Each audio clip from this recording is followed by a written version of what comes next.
Insurance ਕਰਵਾਉਣੀ ਹੈ, visitor insurance, life insurance, health insurance, ਘਰਾਂ ਦੀ, ਕਾਰਾਂ ਦੀ, ਰੈਂਟਲ ਪ੍ਰਾਪਰਟੀਜ਼ ਦੀ, ਬਿਜ਼ਨਸ ਦੀ ਇੰਸ਼ੋਰੈਂਸ ਕਰਵਾਉਣੀ ਹੈ, ਕਾਲ ਕਰੋ 408-272-2500। ਇਸ ਦੇ ਨਾਲ ਟਿਰਕੀਆਣਾ ਇਮੀਗ੍ਰੇਸ਼ਨ ਲਾ ਫਰਮ, US ਇਮੀਗ੍ਰੇਸ਼ਨ ਦਾ ਹੋਵੇ ਕਿਸੇ ਵੀ ਤਰੀਕੇ ਦਾ ਕੰਮ, ਕਾਲ ਰਿਟਰਨੀ ਜੇ ਟਿਰਕੀਆਣਾ 415-909-0503 ਦੇ ਉੱਤੇ।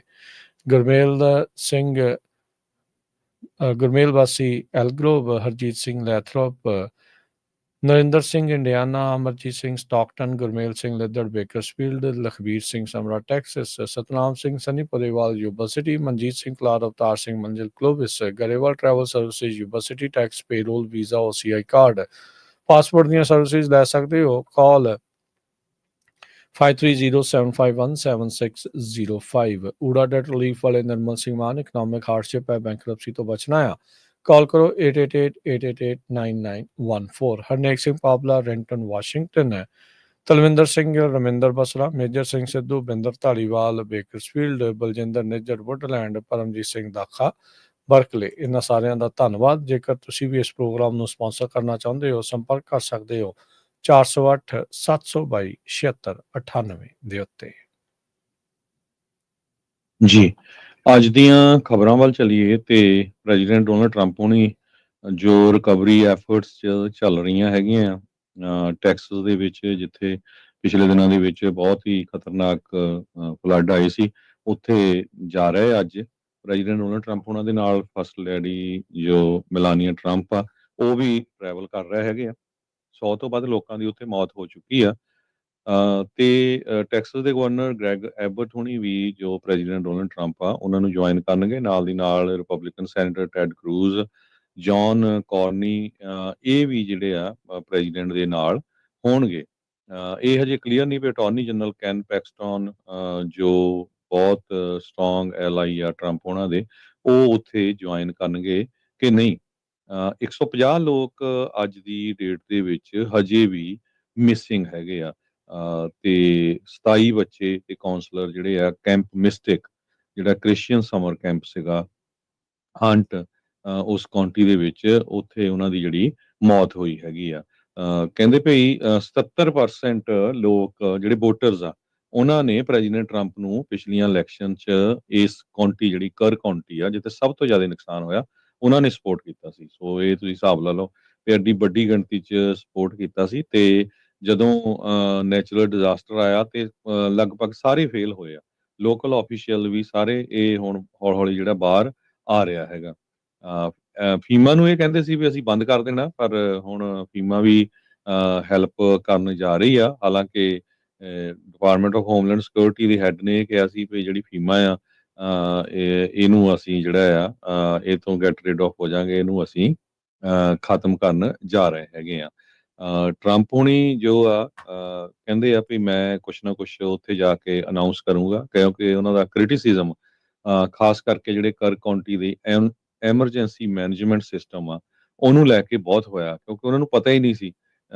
ਜਦੋਂ ਲੋਕਾਂ ਦੇ ਘਰਾਂ 'ਚ 10-10 ਫੁੱਟ ਵੀ ਪਾਣੀ ਚੜ ਗਿਆ, ਫਿਰ ਤਦ ਤੱਕ ਵੀ ਨਹੀਂ ਉਹਨਾਂ ਨੂੰ ਪਤਾ ਲੱਗਾ ਵੀ ਇੰਨਾ ਜ਼ਿਆਦਾ ਜਿਹੜਾ ਫਲੱਡ ਆ ਤੇਜ਼ੀ ਦੇ ਨਾਲ ਆ ਰਿਹਾ ਹੈਗਾ ਆ।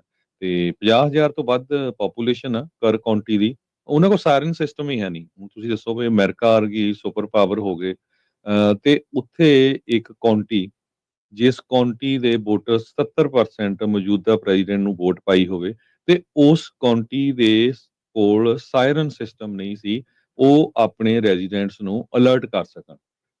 ਕਿਉਂਕਿ ਜੋ ਲੋਕਲ ਆਫੀਸ਼ੀਅਲਸ ਆ ਉਹ ਕਹਿ ਰਹੇ ਵੀ ਬਹੁਤ ਮਹਿੰਗਾ ਸੀ, ਇਸ ਕਰਕੇ ਅਸੀਂ ਇੰਸਟਾਲ ਨਹੀਂ ਕੀਤਾ ਸੀ। ਜੀ, ਇਹਦੇ ਵਿੱਚ ਇਹ ਵੀ ਪਤਾ ਲੱਗਾ ਸੀਗਾ ਹਰਜੋਤ ਸਿੰਘ ਜੀ ਵੀ ਇਹਨਾਂ ਨੇ ਟਰੰਪ ਉਹਨਾਂ ਦੇ ਪਹਿਲੇ ਕਾਰਜਕਾਲ 'ਚ ਇਸ ਸਿਸਟਮ ਦੇ ਲਈ ਅਪਲਾਈ ਕੀਤਾ ਸੀ, ਉਦੋਂ ਇਹਨਾਂ ਨੂੰ ਰਾਸ਼ੀ ਨਹੀਂ ਸੀ ਜਿਹੜੀ ਉਹ ਮਿਲੀ। ਫੀਮਾ ਦੇ ਵਿੱਚ ਵੀ ਸਰਚ ਐਂਡ ਰੈਸਕਿਊ ਆਪਰੇਸ਼ਨ ਨੂੰ ਸ਼ੁਰੂ ਹੁੰਦਿਆਂ ਕਾਫੀ ਵਕਤ ਲੱਗ ਗਿਆ, ਕਿਉਂਕਿ ਡਿਪਾਰਟਮੈਂਟ ਆਫ ਹੋਮਲੈਂਡ ਸਿਕਿਉਰਿਟੀ ਦੇ ਵਿੱਚ ਬਜਟ ਨੂੰ ਲੈ ਕੇ ਕ੍ਰਿਸਟੀ ਨਿਯਮ ਹੋਣਾ ਦਾ ਐਲਾਨ ਸੀਗਾ ਵੀ ਕੋਈ ਵੀ $1 ਲੱਖ ਤੋਂ ਵੱਧ ਦੇ ਖਰਚੇ ਵਾਲੀ ਚੀਜ਼ ਆ, ਉਹਦੇ ਲਈ ਪਹਿਲਾਂ ਤੁਹਾਨੂੰ ਮੇਰੇ ਕੋਲੋਂ ਪਰਸਨਲੀ ਅਪਰੂਵਲ ਜਿਹੜਾ ਉਹ ਲੈਣਾ ਪਊਗਾ। ਇਸ ਲਈ ਜਿਹੜੇ ਉੱਥੇ ਫੀਮਾ ਦੇ ਜੇ ਕੋਈ ਇੰਪਲੋਈ ਕਰਨਾ ਵੀ ਚਾਹੁੰਦੇ ਸੀ ਉਹ ਕਰ ਨਹੀਂ ਸਕੇ। ਕਾਰਨ ਉਸ ਦੇ ਪਿੱਛੇ ਇਹੀ ਰਿਹਾ ਵੀ ਰਾਸ਼ੀ ਜਿਹੜੀ ਅਪਰੂਵ ਹੁੰਦਿਆਂ ਨੂੰ ਵਕਤ ਜਿਹੜਾ ਉਹ ਲੱਗ ਗਿਆ। ਸੋ ਕਈ ਥਾਵਾਂ ਦੇ ਉੱਤੇ ਐਡਮਿਨਿਸਟ੍ਰੇਟਿਵ ਫੇਲੀਅਰਸ ਜਿਹੜੇ ਡੈਫੀਨੇਟਲੀ ਰਹੇ ਨੇ, ਤੇ ਇਹਦੀ ਜਿਹੜੀ ਜਾਂਚ ਹੋ ਕੇ ਤੇ ਇਸ ਦੇ ਦੇ ਲਈ ਜਿਹੜੇ ਅਕਾਊਂਟੇਬਲ ਬੰਦੇ ਆ ਉਹਨਾਂ ਨੂੰ ਅਕਾਊਂਟੇਬਲ ਬਣਾਇਆ ਜਾਵੇ, ਜਵਾਬਦੇਹ ਹੋਵੇ, ਤੇ ਉਸ ਦੇ ਨਾਲ ਅਜਿਹੀ ਘਟਨਾ, ਕਿਉਂਕਿ ਦੇਖੋ ਕੁਦਰਤੀ ਆਫਤਾਂ ਤਾਂ ਚੱਲਦੀਆਂ ਰਹਿੰਦੀਆਂ, ਇਹ ਤਾਂ ਆਉਂਦੀਆਂ ਹੀ ਰਹਿੰਦੀਆਂ ਆ, ਇਹ ਰੁਕਣੀਆਂ ਤਾਂ ਨਹੀਂ, ਪਰ ਉਹਦੇ ਲਈ ਅਲਰਟ ਸਿਸਟਮ ਕਿੱਦਾਂ ਬਚਣਾ ਹੈ, ਕੀ ਇਵੈਕੂਏਸ਼ਨ ਪਲਾਨਸ ਆ, ਹੋਰ ਕੀ ਆ, ਉਹ ਉਸ ਦੇ ਉੱਤੇ ਜ਼ਰੂਰ ਸਾਰੀਆਂ ਹੀ ਕਾਉਂਟੀਜ਼ ਨੂੰ ਜਿਹੜਾ ਉਹ ਧਿਆਨ ਦੇਣ ਦੀ ਇਸ ਵਿੱਚ ਜ਼ਰੂਰਤ ਆ। ਆਈ ਥਿੰਕ ਇੱਥੋਂ ਇਹ ਸਾਫ਼ ਪਤਾ ਲੱਗਦਾ ਵੀ ਡਜ਼ ਨਾਟ ਮੈਟਰ ਤੁਸੀਂ ਕਿਹੜੀ ਕਾਉਂਟੀ ਆ, ਉੱਥੇ ਥੋੜ੍ਹੇ ਲੋਕ ਰਹਿੰਦੇ ਆ, ਜ਼ਿਆਦਾ ਆ, ਅਮੀਰ ਕਾਉਂਟੀ ਆ, ਗਰੀਬ ਕਾਉਂਟੀ ਆ, ਕੁਛ ਵੀ ਆ, ਜਿਹੜਾ ਵੀ ਕੋਈ ਫਰਕ ਹੈਗਾ ਆ, ਪਰ ਉਦੋਂ ਦੇ ਜਿਹੜੇ ਸੁਪਰਵਾਈਜ਼ਰਸ ਆ, ਜਿਹੜੇ ਮੈਨੇਜਰਸ ਹੁੰਦੇ ਆ, ਜਿਹੜੇ ਅਧਿਕਾਰੀ ਆ, ਉਹਨਾਂ ਨੂੰ 100% ਇਸ ਦੇ ਉੱਤੇ ਜਿਹੜਾ ਉਹ ਕੰਮ ਕਰਨਾ ਚਾਹੀਦਾ, ਤੇ ਲੋਕਾਂ ਨੂੰ ਅਜਿਹੀਆਂ ਚੀਜ਼ਾਂ ਦੇ ਲਈ ਇਹਨਾਂ ਨੂੰ ਜਵਾਬਦੇਹ ਜਿਹੜਾ ਉਹ ਜ਼ਰੂਰ ਬਣਾਉਣਾ ਚਾਹੀਦਾ ਹੈਗਾ ਆ। ਅਗਲੀ ਜਿਹੜੀ ਹਰਜੋਤ ਸਿੰਘ ਜੀ ਖਬਰ ਉਸ ਵੱਲ ਵੱਧਦੇ ਜਾਈਏ, ਸਟੇਟ ਡਿਪਾਰਟਮੈਂਟ 1300 ਸਿਵਲ ਸਰਵੈਂਟ ਤੇ ਫੋਰਨ ਸਰਵਿਸ ਆਫਿਸਰਸ ਆ, ਉਹਨਾਂ ਨੂੰ ਲੇ ਆਫ ਕਰਨ ਜਾ ਰਿਹਾ ਆ। ਕੱਲ ਸ਼ਾਮ ਦੀਆਂ ਖਬਰਾਂ 'ਚ ਦੱਸਿਆ ਸੀਗਾ ਵੀ 15% ਤੱਕ ਜਿਹੜੀ ਕਟੌਤੀ ਆ ਉਹ ਕੀਤੀ ਜਾ ਸਕਦੀ ਹੈ, ਤੇ ਅੱਜ ਸਟੇਟ ਡਿਪਾਰਟਮੈਂਟ ਨੇ ਜਿਹੜਾ ਇਸ ਦੇ ਬਾਰੇ ਥੋੜੀ ਹੋਰ ਜਾਣਕਾਰੀ ਪ੍ਰਾਪਤ ਹੋਈ ਹੈ ਰੋਇਟਰਸ ਤੋਂ, ਜਿਹੜਾ ਇਹ ਪਤਾ ਲੱਗਾ, ਕਹਿੰਦੇ ਵੀ ਰੀਸਟਰਕਚਰਿੰਗ ਪਲਾਨ ਦੇ ਤਹਿਤ 1170 ਸਿਵਲ ਸਰਵੈਂਟ ਤੇ 246 ਫੋਰਨ ਸਰਵਿਸ ਆਫਿਸਰਸ ਉਹਨਾਂ ਨੂੰ ਜਿਹੜਾ ਲੇ ਆਫ ਕਰ ਦਿੱਤਾ ਜਾਊਗਾ। ਕੁਝ ਦਿਨ ਪਹਿਲਾਂ ਹੀ ਸੁਪਰੀਮ ਕੋਰਟ ਤੋਂ ਟਰੰਪ ਪ੍ਰਸ਼ਾਸਨ ਨੂੰ ਵੱਡੀ ਜਿੱਤ ਪ੍ਰਾਪਤ ਹੋਈ ਸੀ ਵੀ ਉਹ ਮਾਸ ਲੇ ਆਫਸ ਤੇ ਫੈਡਰਲ ਜਿਹੜੇ ਵਰਕ ਫੋਰਸ ਨੂੰ ਜਿਹੜੀ ਕਟੌਤੀ ਕਰਨ ਦੀ ਗੱਲ ਕਰ ਰਹੇ ਆ, ਵੀ ਉਸ ਦੇ ਵਿੱਚ ਅੱਗੇ ਜਿਹੜਾ ਉਹ ਵੱਧ ਸਕਦੇ ਹੈਗੇ ਆ। ਤੇ ਮਾਰਕੋ ਰੂਬੀਓ ਹੁਣਾਂ ਨੇ ਕੱਲ ਕਨਫਰਮ ਕੀਤਾ ਸੀਗਾ ਮਲੇਸ਼ੀਆ ਜਾਣ ਤੋਂ ਪਹਿਲਾਂ ਵੀ ਹਾਂ ਵੀ ਪ੍ਰੋਸੀਡ ਕਰਨਗੇ ਜਿਹੜੇ ਵਰਕ ਫੋਰਸ ਕੱਟ ਆ ਉਸ ਦੇ ਲਈ। ਸੋ ਅੱਜ ਜਿਹੜਾ ਇਹ ਪਤਾ ਲੱਗਾ ਆ ਵੀ ਤਕਰੀਬਨ 1300 ਜਿਹੜੇ EMPLOYEE ਆ ਉਹਨਾਂ ਨੂੰ ਹੁਣ ਲੇ ਆਫ ਕਰ ਦਿੱਤਾ ਜਿਹੜਾ ਹੋ ਜਾਊਗਾ। 22 ਅਪ੍ਰੈਲ ਨੂੰ ਮਾਰਕੋ ਰੂਬੀਓ ਹੁਣਾਂ ਨੇ ਜਿਹੜਾ ਉਹ ਕਿਹਾ ਸੀਗਾ ਵੀ ਪਿਛਲੇ 15 ਸਾਲਾਂ ਡਿਪਾਰਟਮੈਂਟ ਦਾ ਜਿਹੜਾ ਫੁੱਟਪ੍ਰਿੰਟ ਆ ਉਹ ਬਹੁਤ ਜ਼ਿਆਦਾ ਵਧਿਆ ਆ, ਜਿਹਦੇ ਕਰਕੇ ਖਰਚਾ ਬਹੁਤ ਜ਼ਿਆਦਾ ਵਧਿਆ ਆ, ਤੇ ਆਪਾਂ ਹੁਣ ਉਸ ਦੇ ਉੱਤੇ ਕਾਬੂ ਪਾਉਣਾ ਆ। ਕਹਿੰਦੇ ਵੀ ਡਿਪਾਰਟਮੈਂਟ ਬਲੋਟਡ ਆ, ਬਿਊਰੋਕ੍ਰੈਟਿਕ ਆ, ਤੇ ਜਿਹੜੇ ਅਸੈਂਸ਼ੀਅਲ ਡਿਪਲੋਮੈਟਿਕ ਮਿਸ਼ਨ ਆ ਉਹ ਵੀ ਜਿਹੜੇ ਆ ਪਰਫਾਰਮ ਕਰਨ ਦੇ ਵਿੱਚ ਨਾਕਾਮਯਾਬ ਰਹਿ ਪਾ ਰਿਹਾ ਆ। ਸੋ ਉਸ ਦੇ ਵਿੱਚ ਕਹਿੰਦੇ ਵੀ ਇਹ ਜਿਹੜਾ ਆ ਉਹ ਚੇਂਜ ਕਰਨ ਜਾ ਰਹੇ ਆ, ਤੇ ਜਿਹੜਾ ਮੇਕ ਅਮਰੀਕਾ ਗ੍ਰੇਟ ਅਗੇਨ ਦੇ ਨਾਅਰੇ ਦੇ ਉੱਤੇ ਮੇਕ ਦਾ ਸਟੇਟ ਡਿਪਾਰਟਮੈਂਟ ਗ੍ਰੇਟ ਅਗੇਨ ਦਾ ਨਾਅਰਾ ਜਿਹੜਾ ਆ ਉਹਨਾਂ ਨੇ ਇਹਨਾਂ ਕੱਟਸ ਤੋਂ ਪਹਿਲਾਂ ਲਾਇਆ ਆ। ਇਹ ਦੁਨੀਆ ਦੀ ਕਿਸੇ ਪਹਿਲਾ ਮੁਲਕ ਹੋਊਗਾ ਜਿੱਥੇ ਜਿਹੜੇ ਸਿਵਲ ਸਰਵੈਂਟਸ ਹੈਗੇ ਆ, ਜਿੱਦਾਂ ਇੰਡੀਆ ਦੇ ਵਿੱਚ IAS ਜਾਂ IFS ਫੋਰਨ ਸਰਵਿਸ ਹੁੰਦੇ ਆ, ਉਹਨਾਂ ਦਾ ਕੱਟ ਹੋਣ ਜਾ ਰਿਹਾ, ਉਹ ਵੀ ਐਡੀ ਵੱਡੀ ਗਿਣਤੀ 'ਚ 1107 ਸਿਵਲ ਸਰਵੈਂਟ ਤੇ 246 ਫੋਰਨ ਸਰਵਿਸ ਆਫਿਸਰਸ ਜੋ ਹੈਗੇ ਆ। ਸੈਕਟਰੀ ਆਫ ਸਟੇਟ ਨੇ ਇਹ ਕਨਫਰਮ ਕੀਤਾ ਹੈਗਾ ਜਦੋਂ ਉਹ ਮਲੇਸ਼ੀਆ ਦੇ ਵਿੱਚ ਟਰੈਵਲ ਕਰ ਰਹੇ ਸੀਗੇ, ਕਿਉਂਕਿ ਹੁਣ ਸੁਪਰੀਮ ਕੋਰਟ ਨੂੰ ਜਿਹੜੀ ਝੰਡੀ ਮਿਲ ਗਈ ਆ ਟਰੰਪ ਐਡਮਿਨਿਸਟ੍ਰੇਸ਼ਨ ਨੂੰ ਵੀ ਉਹ ਕਿਸੇ ਨੂੰ ਵੀ ਜਿਹੜਾ ਆ ਲੇ ਆਫ ਜਾਂ ਫਾਇਰ ਕਰ ਸਕਦੇ ਹੈਗੇ ਆ। ਸੋ ਉਹਨਾਂ ਨੇ ਆਲਰੇਡੀ ਸ਼ੁਰੂ ਕਰ ਦਿੱਤਾ। 1900 ਦੇ ਕਰੀਬ EMPLOYEES ਜੋ ਆ ਉਹ ਲੇ ਆਫ ਕਰਨ ਜਾ ਰਹੇ ਆ, ਇਹ ਉਹਨਾਂ ਨੇ ਕਾਂਗਰਸ ਨੂੰ ਦੱਸ ਦਿੱਤਾ ਹੈਗਾ। 18,000 EMPLOYEES ਫੋਰਸ ਦੇ ਵਿੱਚ ਹੈਗੇ ਆ, ਤੇ ਕਹਿੰਦੇ ਵੀ 1575 ਦੇ ਕਰੀਬ ਜੋ ਆ ਉਹ ਆਪਣੇ ਅਸਤੀਫੇ ਦੇ ਜਾਣਗੇ। ਅਗਲੀ ਖਬਰ ਵੱਲ ਚਲੀਏ ਜੋ ਕੈਨੇਡਾ ਦੇ ਨਾਲ ਲੈ ਕੇ ਆ, ਆਪਣਾ ਗੁਆਂਢੀ ਮੁਲਕ ਕੈਨੇਡਾ ਆ। ਕੈਨੇਡਾ ਤੇ ਅਮਰੀਕਾ ਦੇ ਇੱਕ ਵਾਰੀ ਫੇਰ ਸਿੰਘ ਫਸਦੇ ਲੱਗ ਰਹੇ ਆ, ਹਰ ਰੋਜ਼ ਅਪਡੇਟ ਆ ਰਹੀ ਆ। ਅੱਜ ਪ੍ਰੈਜ਼ੀਡੈਂਟ ਟਰੰਪ ਉਹਨਾਂ ਨੇ ਥ੍ਰੈਟ ਕੀਤਾ ਹੈ ਉਹਨਾਂ ਨੂੰ ਕਿ 35% ਆਪਾਂ ਕੈਨੇਡਾ ਦੀਆਂ ਜਿਹੜੀਆਂ ਚੀਜ਼ਾਂ ਹੈਗੀਆਂ ਉਹਨਾਂ ਦੇ ਉੱਤੇ ਟੈਰਿਫ ਲਾਉਣ ਜਾ ਰਹੇ ਹੈਗੇ ਆ, ਤੇ ਉਹ ਕਹਿੰਦੇ ਵੀ ਹੋਰ ਕਈ ਨੇਸ਼ਨਸ ਦੇ ਉੱਤੇ ਡਬਲ ਟੈਰਿਫ ਵੀ ਲੱਗ ਸਕਦਾ ਹੈਗਾ। ਇਹ ਇੱਕ ਉਹਨਾਂ ਨੇ NBC ਨੂੰ ਆਪਣੀ ਇੰਟਰਵਿਊ ਦੇ ਦੌਰਾਨ ਦੱਸਿਆ ਹੈਗਾ। ਸੋ ਇਹਦੇ ਕਰਕੇ ਜਿਹੜੀ ਸਟਾਕ ਮਾਰਕੀਟ ਆ ਉਹਦੇ ਵੀ ਕਾਫੀ ਜਿਹੜੀ ਸ਼ੇਕੀ ਚੱਲ ਰਹੀ ਹੈਗੀ ਆ। ਕੈਨੇਡਾ ਦੀਆਂ ਚੀਜ਼ਾਂ ਦੇ ਉੱਤੇ ਅਗਸਤ 1 ਨੂੰ ਜਿਹੜਾ ਆ ਉਹ ਟੈਰਿਫ ਲੱਗਣ ਜਾ ਰਿਹਾ। ਪਹਿਲਾਂ 25% ਆ ਤੇ ਉਹਨੂੰ ਵਧਾ ਕੇ ਹੁਣ 35% ਕੀਤਾ ਜਾਊਗਾ। ਇਹਦੇ ਸੰਬੰਧ ਦੇ ਵਿੱਚ ਕੈਨੇਡਾ ਦੇ ਪ੍ਰਾਈਮ ਮਿਨਿਸਟਰ ਮਾਰਕ ਕਾਰਨੀ ਉਹਨਾਂ ਨੇ ਐਕਸ ਦੇ ਉੱਤੇ ਕਿਹਾ ਵੀ ਅਸੀਂ ਪੂਰੀ ਨੈਗੋਸ਼ੀਏਸ਼ਨ ਦੇ ਦੌਰਾਨ ਜੋ ਅਮਰੀਕਾ ਦੇ ਨਾਲ ਨੈਗੋਸ਼ੀਏਸ਼ਨ ਚੱਲ ਰਹੀ ਸੀ, ਕੈਨੇਡਾ ਦੀ ਸਰਕਾਰ ਨੇ ਆਪਣੇ ਵਰਕਰਸ ਤੇ ਆਪਣੇ ਬਿਜ਼ਨੈਸਸ ਨੂੰ ਇੱਕ ਤਰ੍ਹਾਂ ਦੇ ਨਾਲ ਡਿਫੈਂਡ ਕਰਨ ਦੀ ਕੋਸ਼ਿਸ਼ ਕੀਤੀ ਹੈਗੀ ਆ, ਤੇ ਕਹਿੰਦੇ ਵੀ ਅਸੀਂ ਇਦਾਂ ਹੀ ਕਰਦੇ ਰਹਾਂਗੇ। ਅਗਸਤ 1 ਤਾਈਂ ਨੈਗੋਸ਼ੀਏਸ਼ਨ ਚੱਲਦੀ ਰਹੂਗੀ, ਜਦੋਂ ਤੱਕ ਪੂਰਾ ਜਿਹੜਾ ਟੈਰਿਫ ਆ ਉਹ ਨਹੀਂ ਲੱਗ ਜਾਂਦਾ ਹੈਗਾ। ਸੋ 1 ਅਗਸਤ ਤੋਂ 35% ਤੱਕ ਜਿਹੜਾ ਟੈਕਸ ਆ ਉਹ ਲੱਗ ਸਕਦਾ ਹੈ। ਕੈਨੇਡਾ ਜਿਹੜਾ ਆਪਣਾ ਗੁਆਂਢੀ ਮੁਲਕ ਆ ਉਹ USA ਦੀਆਂ ਚੀਜ਼ਾਂ ਦਾ ਸਭ ਤੋਂ ਵੱਡਾ ਬਾਇਰ ਆ। $349 ਬਿਲੀਅਨ ਵਰਥ ਜਿਹੜਾ ਸਮਾਨ ਆ ਉਹ ਡਿਪਾਰਟਮੈਂਟ ਆਫ ਕਾਮਰਸ ਦਾ ਜੋ ਡਾਟਾ ਆ ਉਹ ਸ਼ੋ ਕਰ ਰਿਹਾ ਵੀ ਕੈਨੇਡੀਅਨ ਲੋਕ ਅਮਰੀਕਾ ਤੋਂ ਖਰੀਦਦੇ ਹੈਗੇ ਆ। ਜਦ ਕਿ ਕੈਨੇਡਾ ਤੋਂ 413 billion dollar worth of goods ਜੋ ਉਹ USA ਨੂੰ ਸ਼ਿਪ ਹੁੰਦੀਆਂ ਹੈਗੀਆਂ। ਸੋ ਟੈਰਿਫ ਦੇ ਮਾਮਲੇ 'ਚ ਬੈਕ ਫੋਰਥ ਦੋਨੋਂ ਪਾਸੇ ਚੱਲ ਰਿਹਾ ਸੀ। ਜੇ ਓਵਰਆਲ ਆਪਾਂ ਮੁਲਕਾਂ ਦੀ ਗੱਲ ਦੱਸਦੇ ਜਾਈਏ, ਚਾਈਨਾ ਦੇ ਉੱਤੇ ਆਲਰੇਡੀ ਇਫੈਕਟਿਵ ਆ 30% ਟੈਰਿਫ ਜੋ ਆ, ਤੇ ਕਹਿੰਦੇ ਵੀ 54% or flat 100 fee on packages worth $800 or lace. Canada ਦੇ ਉੱਤੇ ਵੀ ਇਫੈਕਟਿਵ ਹੈਗਾ 25% ਤੇ 10% એનર્ਜੀ ਦੇ ਉੱਤੇ ਆ। ਮੈਕਸੀਕੋ ਦੇ ਉੱਤੇ ਵੀ 25% ਇਫੈਕਟਿਵ ਆ। ਬ੍ਰਾਜ਼ੀਲ ਨੂੰ ਥ੍ਰੈਟ ਕੀਤਾ ਗਿਆ ਵੀ ਤੁਹਾਡੇ ਤੇ 50% ਲੱਗੂਗਾ। ਬ੍ਰਿਕਸ ਦੇ ਜਿਹੜੇ ਮੈਂਬਰਸ ਹੈਗੇ ਆ, ਜੇ ਨਹੀਂ ਟਲੇ ਤਾਂ ਉਹਨਾਂ ਤੇ 10% ਹੋਰ ਲਾਇਆ ਜਾਊਗਾ। ਯੂਨੀਵਰਸਲ ਟੈਰਿਫ ਜੋ ਓਵਰਆਲ ਆ ਉਹ 10% ਆ ਤੇ ਰੈਸੀਪ੍ਰੋਕਲ ਟੈਰਿਫ ਆ ਉਹ ਲਗਭਗ 50% ਦੇ ਕਰੀਬ ਚੱਲ ਰਿਹਾ ਹੈਗਾ। ਕਾਪਰ ਦੇ ਉੱਤੇ 50% ਤੇ ਟੈਰਿਫ ਲਾਉਣ ਦੀ ਗੱਲ ਕੀਤੀ ਆ।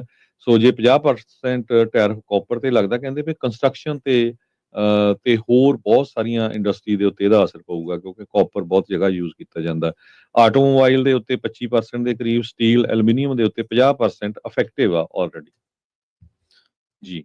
ਬਿਲਕੁਲ ਹਰਜੋਤ ਸਿੰਘ ਜੀ। ਸੋ ਇਹਨਾਂ ਦੀ ਆਈ ਥਿੰਕ 21 ਜਾਂ 22 ਤਰੀਕ ਮਾਫੀ ਚਾਹੁੰਦਾ, ਉਹ ਹੈਗੀ ਆ ਡੈਡਲਾਈਨ ਜਿਸ ਦੀ ਪਹਿਲਾਂ ਮੋਹਲਤ ਮਿਲੀ ਹੋਈ ਆ ਕੈਨੇਡਾ ਦੇ ਨਾਲ ਟ੍ਰੇਡ ਡੀਲ ਨੂੰ, ਜਿਹੜਾ ਉਹ ਲੈ ਕੇ ਪਿਛਲੇ ਵੀਕ ਦੇ ਵਿੱਚ ਜਦੋਂ ਸਰਵਿਸ ਟੈਕਸ ਲੱਗਣਾ ਸੀਗਾ ਆਨਲਾਈਨ ਇੰਟਰਨੈਟ ਵਾਲਾ, ਜਿਹੜਾ ਉਹਦੇ ਵਿੱਚ ਟਰੰਪ ਹੁਣਾਂ ਨੇ ਕਹਿਤਾ ਸੀਗਾ ਵੀ ਭਾਈ ਜੇ ਤੁਸੀਂ ਆ ਹਟਾਉਂਦੇ ਨਹੀਂ ਆ ਜਿਸ ਦਿਨ ਤੋਂ ਲੱਗਣਾ ਸੀਗਾ ਤੇ ਆਪਾਂ ਟ੍ਰੇਡ ਟਾਕ ਟੋਟਲੀ ਬੰਦ ਕਰ ਦੇਣੀ ਆ।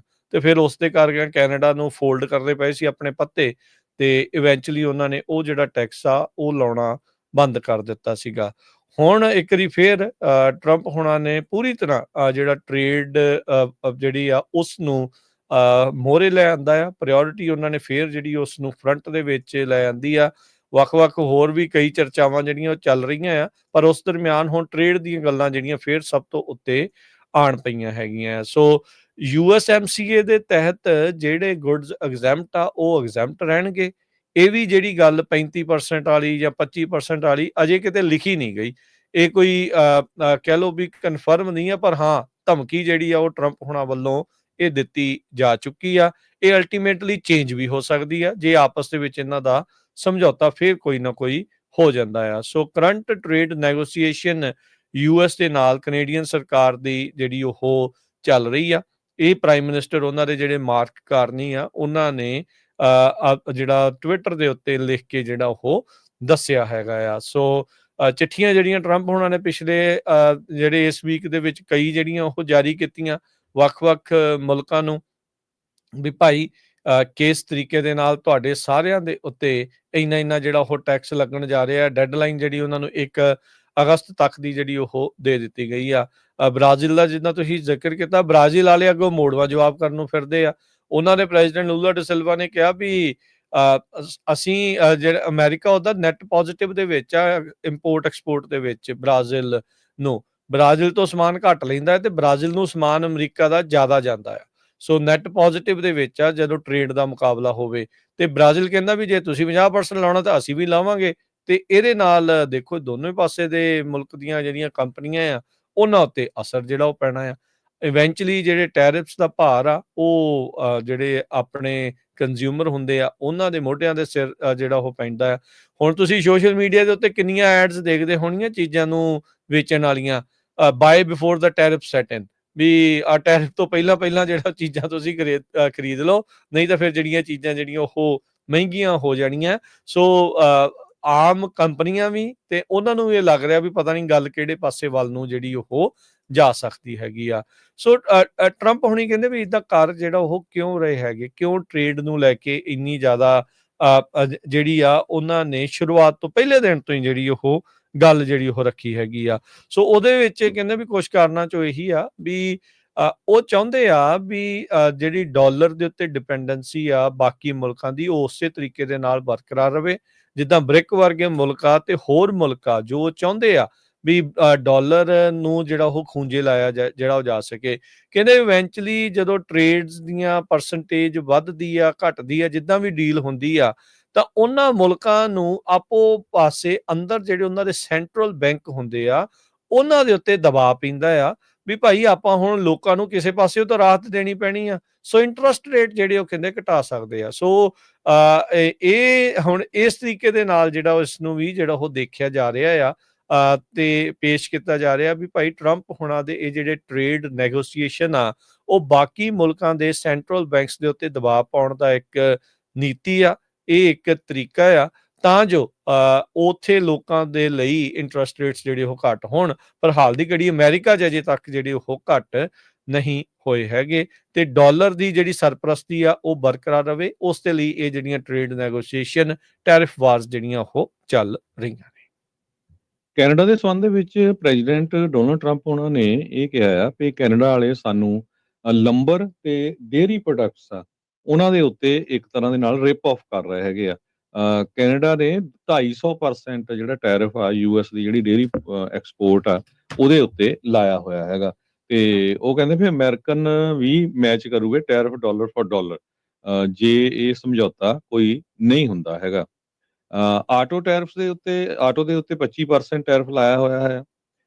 ਮੇਨ ਇਸ਼ੂ ਅੱਜ ਦੀ ਡੇਟ ਦੇ ਵਿੱਚ ਫਿਰ ਵੀ ਉਹ ਮੁੜ ਘਿੜ ਕੇ ਫੈਂਟਲਿਨ ਤੇ ਲੈ ਕੇ ਆਏ ਆ।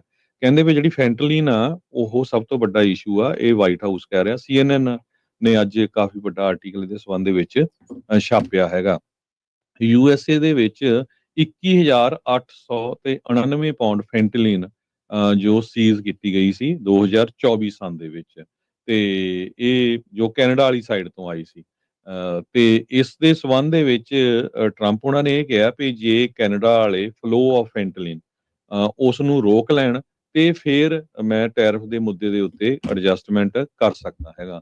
ਸਰੋਤਿਆਂ ਨੂੰ ਯਾਦ ਹੋਊਗਾ ਵੀ ਕੈਨੇਡਾ ਦੇ ਪਹਿਲੇ ਜਿਹੜੇ ਪ੍ਰਾਈਮ ਮਿਨਿਸਟਰ ਸੀਗੇ ਮਾਰਕ ਕਾਰਨੀ ਤੋਂ ਪਹਿਲਾਂ ਜਸਟਿਨ ਟਰੂਡੋ, ਉਹਨਾਂ ਨੇ ਆਪਣੇ ਮੁਲਕ ਦੇ ਵਿੱਚ ਫੈਂਟਲਿਨ ਜ਼ਾਰ ਦੀ ਵੀ ਇੱਕ ਪੋਜੀਸ਼ਨ ਸੈਟਅਪ ਕੀਤੀ ਸੀ ਤਾਂ ਕਿ ਫੈਂਟਲਿਨ ਦੇ ਉੱਤੇ ਕਿਸ ਤਰ੍ਹਾਂ ਰੋਕਿਆ ਜਾ ਸਕੇ।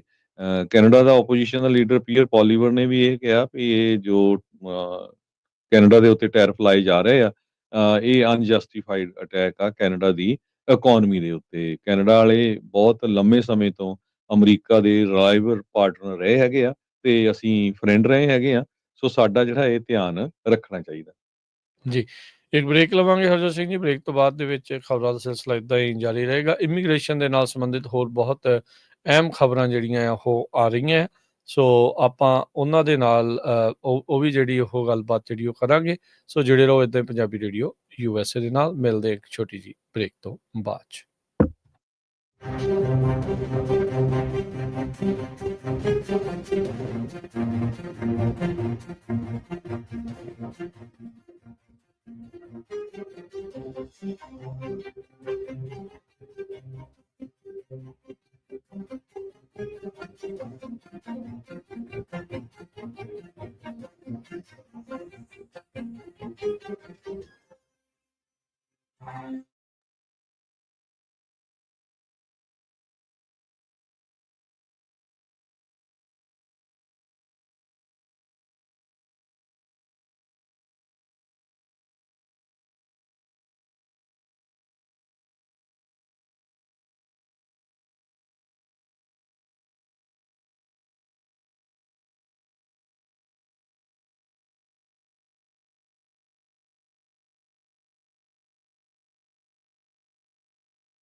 ਬ੍ਰੇਕ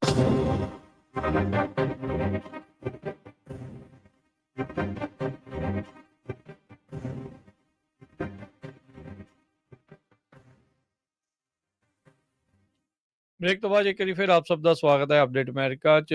ਹਰਜੋਤ ਸਿੰਘ ਜੀ, ਜੀ ਆਇਆਂ ਨੂੰ, ਸਵਾਗਤ ਹੈ, ਸਤਿ ਸ਼੍ਰੀ ਅਕਾਲ। ਸਤਿ ਸ਼੍ਰੀ ਅਕਾਲ, ਧੰਨਵਾਦ, ਜੀ ਆਇਆਂ ਨੂੰ। ਅੱਜ ਇਮੀਗ੍ਰੇਸ਼ਨ ਨਾਲ ਰਿਲੇਟਡ ਕਾਫੀ ਖਬਰਾਂ ਹੈਗੀਆਂ ਆ, ਉਹ ਵੀ ਆਪਾਂ ਸਾਂਝੀਆਂ ਕਰਨੀਆਂ। ਪਰ ਉਸ ਤੋਂ ਪਹਿਲਾਂ ਇੱਕ ਹਿੰਦੂ ਅਮਰੀਕਨ ਫਾਊਂਡੇਸ਼ਨ ਦੇ ਸੰਬੰਧ ਦੇ ਵਿੱਚ ਯੂਸ਼ ਕਰੰਟਸ ਨਾਮ ਦੇ ਇੱਕ ਮੈਗਜ਼ੀਨ ਨੇ ਕਾਫੀ ਵੱਡੀ ਰਿਪੋਰਟ ਛਾਪੀ ਆ ਕਿ ਕਿਸ ਤਰ੍ਹਾਂ ਜਿਹੜੀ ਇਹ ਆਰਗੇਨਾਈਜੇਸ਼ਨ ਆ ਉਹ ਆਪਣੇ ਉੱਤੇ ਜੋ ਕਹਿੰਦੇ ਆ ਵੀ ਸਾਡੇ ਤੇ ਹਮਲੇ ਹੁੰਦੇ ਆ, ਸਾਡੇ ਨਾਲ ਧੱਕਾ ਹੁੰਦਾ ਆ, ਉਹਦੇ ਵਿੱਚੋਂ ਉਹ ਬਹੁਤ ਸਾਰੇ ਜਿਹੜੇ ਆ ਉਹ ਝੂਠੇ ਨਿਕਲੇ, ਬਹੁਤ ਸਾਰੇ ਉਹ ਫੇਕ ਨਿਕਲੇ। ਇੱਕ ਤਰ੍ਹਾਂ ਦੇ ਨਾਲ ਐਂਟੀ ਏਸ਼ੀਅਨ ਰੇਸਿਜ਼ਮ ਜਾਂ ਐਂਟੀ ਮੁਸਲਿਮ ਵਾਇਲੈਂਸ ਤੇ ਜਿਹੜਾ ਕ੍ਰਿਟਿਸਿਜ਼ਮ ਹੈਗਾ ਉਹਨੂੰ ਲੈ ਕੇ ਇਸ ਆਰਟੀਕਲ ਨੇ ਕਾਫੀ ਵੱਡਾ ਜਿਹੜਾ ਐਕਸਪੋਜ਼ ਕੀਤਾ ਹੈਗਾ ਤੇ ਕਿਸ ਤਰ੍ਹਾਂ ਇੱਕ ਰੈਸਟੋਰੈਂਟ 'ਚ ਪਲਾਨੋ ਟੈਕਸਸ ਦੇ ਵਿੱਚ ਇੱਕ ਬੀਬੀ ਨੂੰ ਉਹਨੇ ਝੂਠਾ ਹੀ ਜਿਹੜੀ ਸਟੋਰੀ ਬਣਾਈ ਵੀ ਮੈਨੂੰ ਜੀ ਇੱਥੇ ਆਹ ਤੰਗ ਕੀਤਾ ਗਿਆ ਰੈਸਟੋਰੈਂਟ 'ਚ ਏਦਾਂ ਦੇ, ਜਦ ਕਿ ਉਹ ਆਪ ਵੀ ਗਾਲਾਂ ਕੱਢ ਰਹੇ ਸੀ ਉਸ ਬੰਦੇ ਨੂੰ। ਸੋ ਏਦਾਂ ਦੇ ਤੁਹਾਨੂੰ ਪਤਾ ਵੀ ਕਮਲੇ ਬੰਦੇ ਤਾਂ ਅਮਰੀਕਾ 'ਚ ਵੀ ਹੁੰਦੇ ਆ ਜਿਹੜੇ ਇੱਕ ਦੂਜੇ ਨੂੰ ਕਰਦੇ ਰਹਿੰਦੇ ਆ। ਪਰ ਬਾਰ-ਬਾਰ ਸਭ ਤੋਂ ਜਿਹੜੀ ਆ ਇਸ ਦੇ ਵਿੱਚ ਉਹਨਾਂ ਨੇ ਉਹੀ ਇਸ਼ੂ ਰੱਖਿਆ ਵੀ ਸਿੱਖਾਂ ਦੇ ਉੱਤੇ ਜਿਹੜੀ ਹਿੰਦੂ ਅਮਰੀਕਨ ਫਾਊਂਡੇਸ਼ਨ ਆ ਉਹ ਬਾਰ-ਬਾਰ ਅਟੈਕ ਕਰਦੀ ਆ। ਜਦ ਕਿ ਉਹ ਕਹਿੰਦੇ ਵੀ 5 ਮੰਦਿਰਾਂ ਦੇ ਉੱਤੇ ਜਿਹੜੀ ਗ੍ਰੈਫਿਟੀ ਲਿਖੀ ਗਈ ਉਹ ਕਿਸ ਟਾਈਮ ਤੇ ਲਿਖੀ ਗਈ, ਜਿਸ ਟਾਈਮ ਦੇ ਉੱਤੇ ਰੈਫਰੈਂਡਮ ਦੀਆਂ ਵੋਟਾਂ ਹੋਣੀਆਂ ਸੀਆਂ। ਨਾ ਪਹਿਲਾਂ ਕਦੇ ਹੋਈ, ਨਾ ਕਦੇ ਬਾਅਦ ਦੇ ਵਿੱਚ ਹੋਈ। ਤੇ ਹਾਲਾਂਕਿ ਫਰੀਮੌਂਟ ਦੇ ਵਿੱਚ ਇੱਕ ਮੰਦਿਰ ਦੇ ਉੱਤੇ ਜਦੋਂ ਇਦਾਂ ਦੇ ਸ਼ਬਦ ਲਿਖੇ ਗਏ, ਉੱਥੇ ਜਾ ਕੇ ਸਿੱਖਾਂ ਨੇ ਉਹਨੂੰ ਪੇਂਟ ਮਾਰ ਕੇ ਕਲੀਨ ਕੀਤਾ। ਸਾਫ਼ ਉਹ ਕਹਿੰਦੇ ਕੀਤਾ। ਵੀ ਉਸ ਨਾਲ ਵੀ ਖੜੇ ਵੀ ਅਸੀਂ ਤੁਹਾਡੇ ਨਾਲ ਆ। ਪ੍ਰੈਸ ਕਈ ਕਾਨਫਰੰਸ ਕੋਈ ਕੀਤੀ ਗਈ ਸੀ, ਯਾਦ ਆ। ਜੀ, ਜੀ। ਸੋ ਉਸ ਸੰਬੰਧ ਦੇ ਵਿੱਚ ਉਹ ਕਹਿੰਦੇ ਵੀ ਫਿਰ ਵੀ ਇਹ ਆਰਗੇਨਾਈਜੇਸ਼ਨ ਬਲੇਮ ਕਰਨੋਂ ਸਿੱਖਾਂ ਨੂੰ ਨਹੀਂ ਹਟੀ ਹੈਗੀ। ਕਹਿੰਦੇ ਵੀ 70% 77% 152 ਉਹਨਾਂ ਨੇ ਦੱਸੀਆਂ ਇਨਸੀਡੈਂਟਸ ਜਿਹੜੀਆਂ ਹਿੰਦੂ ਅਮਰੀਕਨ ਫਾਊਂਡੇਸ਼ਨ ਨੇ ਉਹ ਇਹ ਕੰਡੀਸ਼ਨ ਨੂੰ ਮੀਟ ਹੀ ਨਹੀਂ ਕਰਦੀਆਂ ਵੀ ਉੱਥੇ ਉਹਨਾਂ ਦੀ ਜਿਹੜਾ ਹਿੰਦੂ ਫੋਬੀਆ ਕਰਕੇ ਜਾਂ ਉਹਨਾਂ ਦੇ ਨਾਲ ਧੱਕਾ ਹੋਇਆ ਹੈਗਾ। ਸੋ ਇਹ ਸਾਰਿਆਂ ਨੂੰ ਪਤਾ ਹੈ ਵੀ ਚਾਹੇ ਕੋਈ ਵੀ ਸਿੱਖ ਆ, ਪੰਜਾਬੀ ਆ, ਉਹ ਕਿਸੇ ਵੀ ਹਿੰਦੂ ਭੈਣ ਭਰਾ ਦੇ ਨਾਲ ਕਿਸੇ ਤਰ੍ਹਾਂ ਦੀ ਕੋਈ ਉਹਨਾਂ ਦਾ ਝਗੜਾ ਨਹੀਂ, ਕੋਈ ਉਹਨਾਂ ਦਾ ਹੇਟ ਨਹੀਂ, ਕੋਈ ਕੁਛ ਨਹੀਂ ਹੈ। ਜਿਹੜਾ ਹਿੰਦੂ ਤਬੀ ਫੋਰਸਿਸ ਹੈਗੀਆਂ ਆ, ਉਹਨਾਂ ਦਾ ਜਿਹੜਾ ਇਸ ਟਾਈਮ ਇੰਡੀਆ ਦੇ ਵਿੱਚ ਜੋ ਚੱਲ ਰਿਹਾ ਮਿਨੋਰਿਟੀ ਦੇ ਨਾਲ ਧੱਕਾ, ਤੁਸੀਂ ਖਬਰਾਂ ਸਵੇਰ ਵਾਲੀਆਂ ਸੁਣੀਆਂ ਹੋਣੀਆਂ ਕਿੱਦਾਂ ਮੁਸਲਮਾਨਾਂ ਦੇ ਨਾਲ ਧੱਕਾ ਹੋਇਆ, ਸਿੱਖਾਂ ਦੇ ਨਾਲ ਕਿਸ ਤਰ੍ਹਾਂ ਬਾਹਰਲੇ ਮੁਲਕਾਂ 'ਚ ਜਾ ਕੇ ਉੱਥੇ ਦੀ ਸਰਕਾਰ ਮਾਰਨ ਦੀ ਕੋਸ਼ਿਸ਼ ਕਰ ਰਹੀ। ਸੋ ਇਹ ਸਾਰੇ ਕਾਸੇ ਨੂੰ ਲੈ ਕੇ ਜੋ ਹੁਣ ਹੌਲੀ-ਹੌਲੀ ਇਹ ਐਕਸਪੋਜ਼ ਹੋ ਰਿਹਾ ਹੈਗੇ ਆ। ਹੁਣ ਯੂਜ਼ ਕਰੰਟ ਇੱਕ ਯੂਆਂ ਦਾ ਜਿਹੜਾ ਮੈਗਜ਼ੀਨ ਆ ਬਹੁਤ ਵੱਡਾ, ਉਸ ਮੈਗਜ਼ੀਨ ਦੇ ਵਿੱਚ ਇਹਨਾਂ ਨੂੰ ਪੂਰੀ ਤਰ੍ਹਾਂ ਕ੍ਰਿਟੀਸਾਈਜ਼ ਕਰਨਾ ਇੱਥੋਂ ਪਤਾ ਲੱਗ ਰਿਹਾ ਵੀ ਜੋ ਇੰਡੀਆ ਦੇ ਸਰਕਾਰ ਆ ਜਾਂ ਉੱਥੇ ਹਿੰਦੂਤਵ ਫੋਰਸਸ ਹੈਗੀਆਂ ਉਹ ਐਕਸਪੋਜ਼ ਹੋਣੀਆਂ ਸ਼ੁਰੂ ਹੋ ਗਈਆਂ। ਬਿਲਕੁਲ, ਬਿਲਕੁਲ। ਹਿੰਦੂਆਂ ਦੇ ਉਲਟ ਨਹੀਂ ਕਿਸੇ ਦੇ ਕੋਈ ਵੀ ਹੈਗਾ। ਜਿਹੜੀਆਂ ਹਿੰਦੂਤਵ ਫੋਰਸਸ ਆ ਉਹ ਹੁਣ ਵੈਸਟਰਨ ਕੰਟਰੀਜ਼ ਦੇ ਵਿੱਚ ਪੂਰੀ ਤਰ੍ਹਾਂ ਐਕਸਪੋਜ਼ ਹੋਣੀਆਂ ਸ਼ੁਰੂ ਹੋ ਗਈਆਂ। ਇਸੇ ਕਰਕੇ ਜਿਹੜੇ ਬਾਹਰਲੇ ਮੁਲਕ ਆ, ਚਾਹੇ ਉਹ ਕੈਨੇਡਾ, ਅਮਰੀਕਾ ਆ, ਇੰਗਲੈਂਡ, ਹੁਣ ਉਹਨਾਂ ਨੂੰ ਪਤਾ ਲੱਗਣ ਲੱਗ ਪਿਆ ਵੀ ਇਹ ਤਾਂ ਝੂਠ ਦੀਆਂ ਪੰਡਾਂ ਆ। ਇੱਕ ਪਾਸੇ ਰਸ਼ੀਆ ਨੂੰ ਵੀ ਜੱਫੀ ਪਾਈ ਜਾਂਦੇ ਆ, ਉੱਧਰ ਇਰਾਨ ਨੂੰ ਵੀ ਪਾਈ ਜਾਂਦੇ ਆ, ਇਜ਼ਰਾਈਲ ਨੂੰ ਵੀ ਪਾਈ ਜਾਂਦੇ ਆ, ਅਮਰੀਕਾ ਕੋ ਵੀ। ਸੋ ਇਹ ਹੁਣ ਪੂਰੇ ਐਕਸਪੋਜ਼ ਹੋਣੇ ਸ਼ੁਰੂ ਹੋਏ ਹੈਗੇ ਆ। ਸੋ ਕਾਫੀ ਵੱਡਾ ਆਰਟੀਕਲ ਹੈਗਾ ਆ, ਜ਼ਰੂਰ ਇਹ ਪੜ੍ਹਿਓ। ਮੈਂ ਤਾਂ ਆਪ ਬੜਾ ਹੈਰਾਨ ਹੋਇਆ ਵੀ ਇੱਕ ਯੂਸ਼ ਕਰੰਟ ਮੈਗਜ਼ੀਨ ਦੇ ਵਿੱਚ ਐਡਾ ਵੱਡਾ ਜਿਹੜਾ ਆਰਟੀਕਲ ਲਿਖਿਆ ਉਹਨਾਂ ਨੇ ਤੇ ਉਹਦੇ ਵਿੱਚ ਪੂਰੀ ਤਰ੍ਹਾਂ ਉਹਨਾਂ ਨੂੰ ਜਿਹੜਾ ਐਕਸਪੋਜ਼ ਕੀਤਾ ਹੈਗਾ। ਆਰਟੀਕਲ ਜੇ ਕਿਸੇ ਨੇ ਪੜ੍ਹਨਾ ਵੀ ਹੋਇਆ, ਯੂਸ਼ ਕਰੰਟਸ ਆਡਿਟਿੰਗ ਦਾ Hindu American foundations claim of Hindu phobia. 77% ਤੁਸੀਂ ਦੇਖ ਲਓ ਵੀ ਉਹਨਾਂ ਦੇ ਜਿਹੜੇ ਦਾਅਵੇ ਆ ਉਹ ਸ਼ਰੇਆਮ ਹੀ ਜਿਹੜੇ ਉਹ ਝੂਠੇ ਨਿਕਲੇ। ਉਹਨਾਂ ਦੇ ਵਿੱਚ ਉਹ ਕ੍ਰਾਈਟੀਰੀਆ ਹੀ ਜਿਹੜਾ ਉਹ ਮੀਟ ਨਹੀਂ ਸੀ ਕਰ ਰਹੇ। ਸੋ ਇਹਨਾਂ ਨੇ ਐਨਾਲਿਸਿਸ ਜਿਹੜਾ ਇਸ ਦੇ ਵਿੱਚ ਇਹ ਪੂਰਾ ਕੀਤਾ। ਸੋ ਇੱਥੋਂ ਇਹੀ ਸਪਸ਼ਟ ਪਤਾ ਲੱਗਦਾ ਹੈ ਵੀ ਜਿਹੜੀ HAF ਤੇ ਕੌਣ ਆ, COHNA, ਉਹ ਮਿਲ ਕੇ ਜਿਹੜਾ ਇੰਡੀਆ ਦੀ ਸਰਕਾਰ ਦੇ ਏਜੰਡੇ ਨੂੰ ਹੀ ਜਿਹੜਾ ਉਹ ਮੋਹਰੇ ਜਿਹੜਾ ਉਹ ਚਲਾ ਰਹੇ ਆ। ਇਸੇ ਲਈ ਉਹ ਇਸ ਟਾਈਮ ਤੜਫ ਰਹੇ ਆ, ਫੜਫੜਾ ਰਹੇ ਆ। ਜਦੋਂ ਤੋਂ ਗੁਰਦੁਆਰਾ ਸਾਹਿਬ ਨੇ ਚਿੱਠੀ ਲਿਖੀ ਆ ਡਿਪਾਰਟਮੈਂਟ ਆਫ ਜਸਟਿਸ ਨੂੰ ਵੀ ਫਾਰਾ ਦੇ ਅੰਡਰ ਇਹਨਾਂ ਦੀ ਇਨਵੈਸਟੀਗੇਸ਼ਨ ਕੀਤੀ ਜਾਵੇ, ਵੀ ਇਹ ਤਾਂ ਆਪਣੇ ਆਪ ਨੂੰ ਨਾਨ ਪ੍ਰੋਫਿਟ ਕਹਿੰਦੇ ਆ ਤੇ ਕੰਮ ਜਿਹੜਾ ਇਹ ਫੋਰਨ ਏਜੰਟ ਦਾ ਜਿਹੜਾ ਇਸ ਟਾਈਮ ਚਲਾ ਰਹੇ ਹੈਗੇ ਆ। ਸੋ ਐਚਏਐਫ ਦਾ ਜਿਹੜਾ ਨੈਰੇਟਿਵ ਆ ਹਿੰਦੂ ਫੋਬੀਆ ਨੂੰ ਜਿਹੜਾ ਉਹ ਲੈ ਕੇ, ਜਿਸ ਨੂੰ ਲੈ ਕੇ ਹਰਜੋਤ ਸਿੰਘ ਜੀ ਉਹ ਅਨੇਕਾਂ ਹੀ ਲਾ ਮੇਕਰਸ ਨੂੰ ਤੇ ਅਨੇਕਾਂ ਹੀ ਜਿਹੜੇ ਆ ਲਾ ਐਨਫੋਰਸਮੈਂਟ ਨੂੰ ਜਿਹੜੇ ਉਹ ਮਿਲ ਚੁੱਕੇ ਹੈਗੇ ਆ। 152 ਚੋਂ 77% ਜਿਨ੍ਹਾਂ ਨੂੰ ਇਹ ਹਿੰਦੂ ਫੋਬੀਆ ਕਹਿ ਰਹੇ ਸੀ, ਉਹ ਕ੍ਰਾਈਟੀਰੀਆ ਹੀ ਜਿਹੜਾ ਉਹਨਾਂ ਦੀ ਆਪਣੀ ਗਰੁੱਪ ਦੇ ਟਰਮਸ ਦੇ ਹਿਸਾਬ ਦੇ ਨਾਲ, ਉਹਨਾਂ ਦੀ ਡੈਫੀਨੇਸ਼ਨ ਦੇ ਹਿਸਾਬ ਦੇ ਨਾਲ ਮੀਟ ਨਹੀਂ ਕਰ ਰਿਹਾ ਹੈਗਾ। ਸੋ ਇਹ ਜਿਹੜੀ ਸਥਿਤੀ ਜਿਹੜੀ ਉਹ ਬਣ ਚੁੱਕੀ ਆ। ਬਹੁਤ ਸਾਰੇ ਜਿਹੜੇ ਅਕਾਦਮਿਕ ਆ ਉਹ ਭਾਰਤ ਦੇ ਇਸ਼ਾਰਿਆਂ ਦੇ ਉੱਤੇ ਚੱਲਣ ਵਾਲੇ, ਉਹ ਇਸ ਟਾਈਮ ਵੈਸਟਰਨ ਮੁਲਕਾਂ 'ਚ ਬੈਠੇ ਆ ਤੇ ਇਸ ਤਰੀਕੇ ਦੀਆਂ ਕੌਨਸਪੀਰੇਸੀ ਥਿਊਰੀਜ਼ ਨੂੰ ਇਸ ਤਰੀਕੇ ਦੇ ਨਾਲ ਲੋਕਾਂ ਨੂੰ ਜਿਹੜਾ ਆ ਉਹਨਾਂ ਸਿੱਖਾਂ ਦੇ ਉਲਟ, ਖਾਸ ਕਰਕੇ ਸਿੱਖਾਂ ਦੇ ਉਲਟ ਜਿਹੜਾ ਉਹ ਭੜਕਾ ਰਹੇ ਹੈਗੇ ਆ।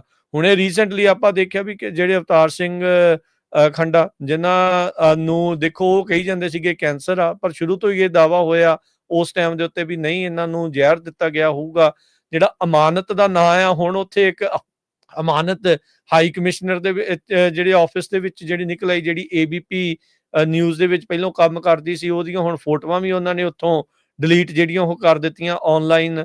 ਸੋ ਉਹ ਕਈ ਤਾਰਾਂ ਜਿਹੜੀਆਂ ਨਿਖਿਲ ਗੁਪਤੇ ਦੇ ਨਾਲ ਹੋਰ ਤਰੀਕੇ ਦੇ ਨਾਲ ਜਿਹੜੀਆਂ ਆ ਉਹ ਜੁੜ ਰਹੀਆਂ ਹੈਗੀਆਂ ਆ। ਸੋ ਇਹ ਸਾਰੇ ਪਾਸਿਓਂ ਇੱਕ ਕੰਬਾਈਨਡ ਅਟੈਕ ਸਿੱਖਾਂ ਦੇ ਉਲਟ ਜਿਹੜਾ ਉਹ ਚੱਲ ਰਿਹਾ ਆ।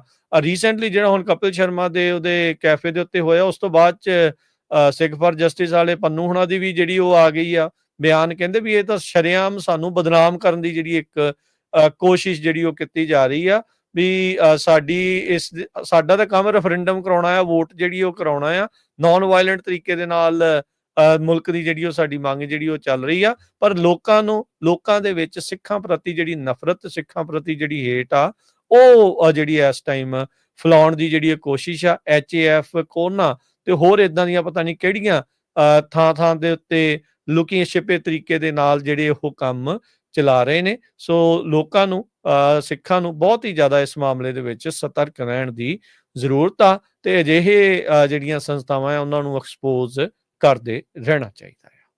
ਇਸੇ ਤਰ੍ਹਾਂ ਇੱਕ ਫ੍ਰਿਜ਼ਨੋ ਲੈਂਡ ਮੈਗਜ਼ੀਨ ਆ, ਉਹਨਾਂ ਨੇ ਕੱਲ ਆਰਟੀਕਲ ਛਾਪਿਆ ਬਹੁਤ ਵੱਡਾ, Fresno and central valley Sikh leaders cheer propose California anti intimidation bill, ਜਿਹੜਾ ਟਰਾਂਸਨੈਸ਼ਨਲ ਰਿਪਰੈਸ਼ਨ ਵਾਲਾ ਬਿੱਲ ਆ।